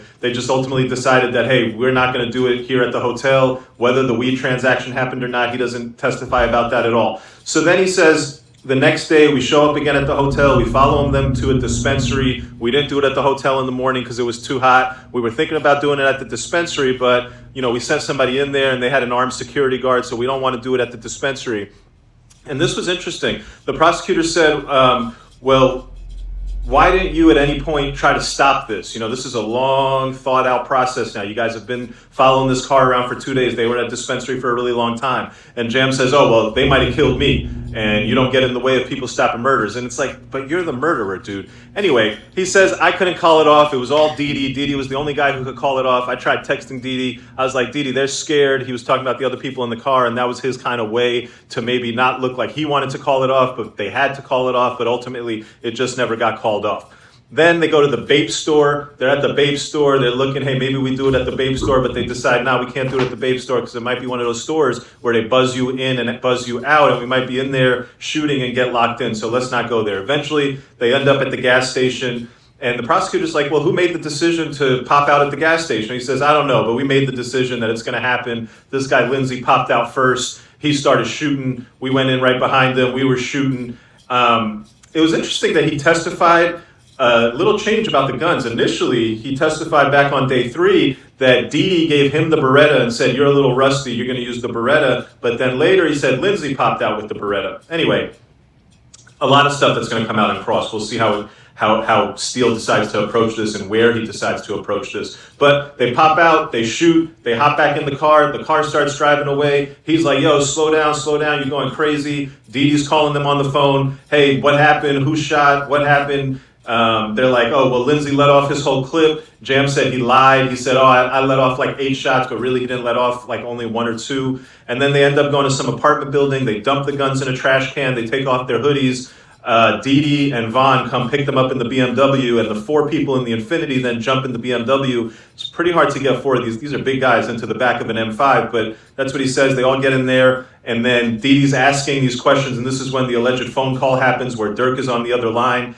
Is there digital data corroborating that this phone call with a little Durk phone happened? They got all this digital data on Durk. Do they have it here? We haven't seen it. And Dee Dee's asking these questions again that he had already asked about who got hit and who got what, and that it was Durk asking Dee Dee and Dee Dee relaying, but I thought that conversation already happened right after the shooting in the car. Again, a lot of stuff that's going to come out in cross. They end up going to the burger joint. They got to the burger joint by getting an Escalade come because they had all these people in the one car. So then the Escalade goes to the burger joint. They get to they get out of the burger joint. They go to San Diego to the airport to fly home. And afterward, Jam is mad and he can't believe he got involved in this, and he can't believe Durk sent him to go do this murder. So he FaceTimes Durk when he gets back to Chicago, and he said, bro, there's 1 million people you could have called. Why did you call me? I just did all this time in my jail. It's my first time being free and being a father to my son. And Durk basically doesn't even let him finish, and he just laughs and smiles and says that line about, hey, y'all didn't get Quando, but y'all got Pad. He can't be smoking on Vaughn on the internet. Will there be any digital forensic evidence, any corroboration of these alleged FaceTimes with Durk? We haven't seen it yet. I don't think there will be, and that's going to be the big point on closing and on cross. And then after that, he got into this point about, nobody got paid the bounty. I didn't get paid. The other guys were trying to get paid. They didn't get paid. We were just told to be taken care of. He also talked about 2 other beefs. There was this issue with O-Block and Durk. And this was important for the prosecutor. Durk is involved. These are the things that they're saying that they're talking about. And allegedly, Durk says in a conversation with O-Block where they're arguing about sliding for Vaughn that we did something, y'all didn't do anything. Will there be any corroboration, any proof of that conversation and what they were talking about remains to be seen. There was also this discussion about this guy, Richie Lamron, and Durk is there and he's texting something, oh, we got them hunting you. And Jam is coming back saying, oh, I need sliders. I'm going to go take care of this. I believe the cross-examination there is going to be very interesting because this is the one place where you actually do have some forensic digital record paper trail about Durk and about Jam, and they're talking about sliders. And on cross, I think there's been some rumors, I don't want to get into it yet, I want to talk about it once it actually comes out in cross-examination, that whatever they were talking about sliders and rental cars or Durk giving Jam something, it was to kind of take care of like an argument about it. It had nothing to do with any type of violence or murder for hire. So we'll see how that comes out on cross. That was, if you go back, you watch my videos from day 3 and day 4, you should have a full account now of what Jam said, which is relevant and which gets to the heart of the allegations in this case. And now we're going to get to the cross-examination. Brian Steele is finishing it up. I'll have that video for you as soon as possible so that you can follow this thing.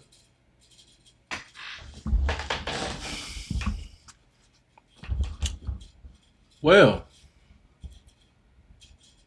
so we've covered. Okay. What y'all think so far, chat? What y'all think so far?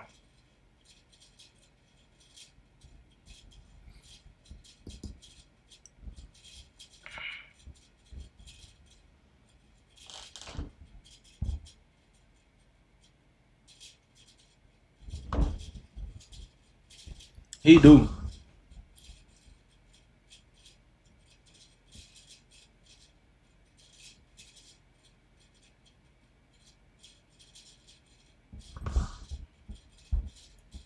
Nah, man, they know goddamn shit.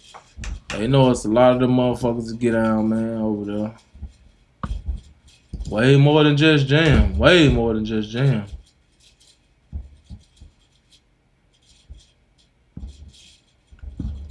Yeah.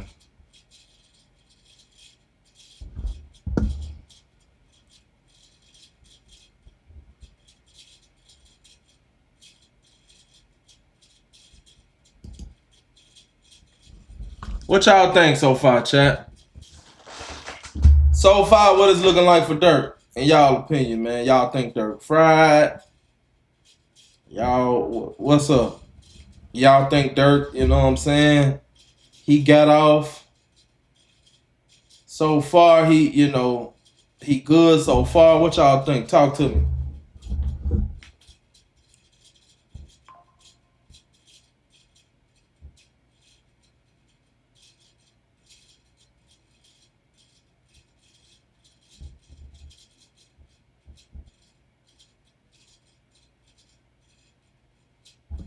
$120 years.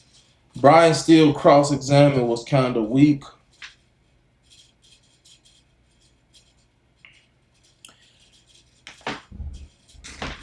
I don't think that it was what everybody was expecting. I think everybody was expecting a bunch of fucking and one moves, you know what I'm saying? They was expecting, him to through the legs, off the backboard, catch it, goddamn it, 360, spin through the legs, dunk on a nigga. Like, that kind of wasn't realistic right there. You know what I'm saying? I think that ultimately, in my opinion, I think that Brian Steele got off because he did exactly what he was supposed to do. He made Jam look like a liar. And in order to properly discredit him, that's one thing that you have to do. It's mandatory to make him look like a liar. And I feel like not only did he make him look like a liar, he made him look like a horrible person. Like with that shit with his sister, you know what I'm saying? With the phone call with his girl, like, I'm gonna get us out of this type shit. I'm gonna get out of this. I'm gonna do something. You know what I'm saying? I'm used to making something out of nothing. I feel like he did a lot. I feel like Durk's winning right now because the government has yet to provide us with a knockout punch. They have yet to provide us with something that makes me look at it like, damn, ain't no way he can get out of that. But we still got a lot of trial left. Like I said, this only day what? This day what? 4? This day 4. So, who knows what the government got? What else the government got? And so we definitely gonna see. I know I don't want to.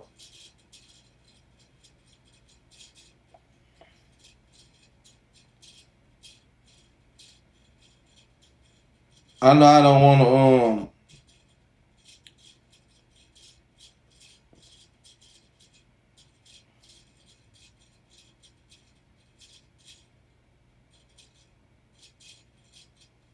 I don't want to get out of here and then, they still got court going on, though. Because I did that yesterday. I ain't like that. Ain't like that shit. Ain't like this shit. Hell no. We done set up here 5 goddamn hours. But I real deal think it's over with. I be waiting on her ass be goddamn. Damn, Taylor. Come on, baby. Come on, Taylor. I be waiting on her because I know like when she posts. Hold on. Damn, was that it?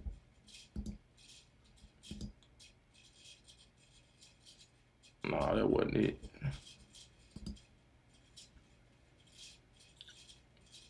I know when she conclude, it's real. It's real. Mike, he be goddamn it, damn near. He trying to get some clout for real, so he be damn near. He want to keep up with Kanye and do the low, and he outside partying with the clique, and he doing too damn much sometimes. You know what I'm saying? I fuck with him now, but he doing a little too much. He outside with the niggas harassing Trap Lord Ross, and he got a lot going on, man. He got a lot going on. I think it's over for the day, y'all, though. Real talk. I really do think it's over for the day. So tomorrow we're gonna try to get in here a little earlier, man, and we definitely gonna I'm gonna install Kick, and I guess I'm gonna do Kick tomorrow. Like I said, all of this is new to me, but y'all can see I'm learning. Like the first 2 days I was doing it off my phone. Today I finally figured out, how to actually put the tweets on the screen. So y'all got to bear with me, man. I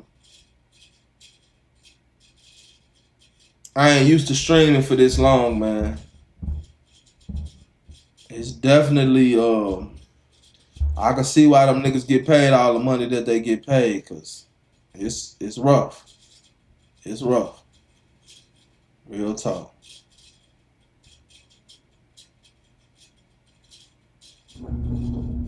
Hold on, y'all. I'm just trying to make sure.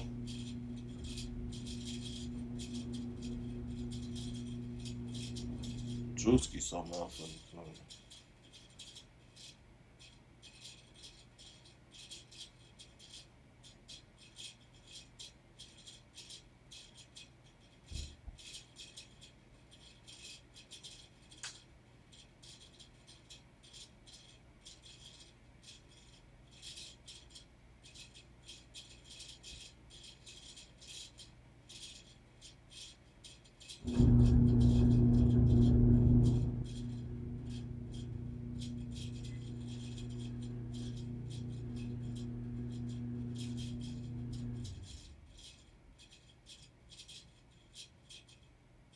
Yeah, it's over. So I'm gonna go ahead and conclude the live, man. I appreciate y'all rocking with me, man. We're gonna try to get in here a little earlier tomorrow.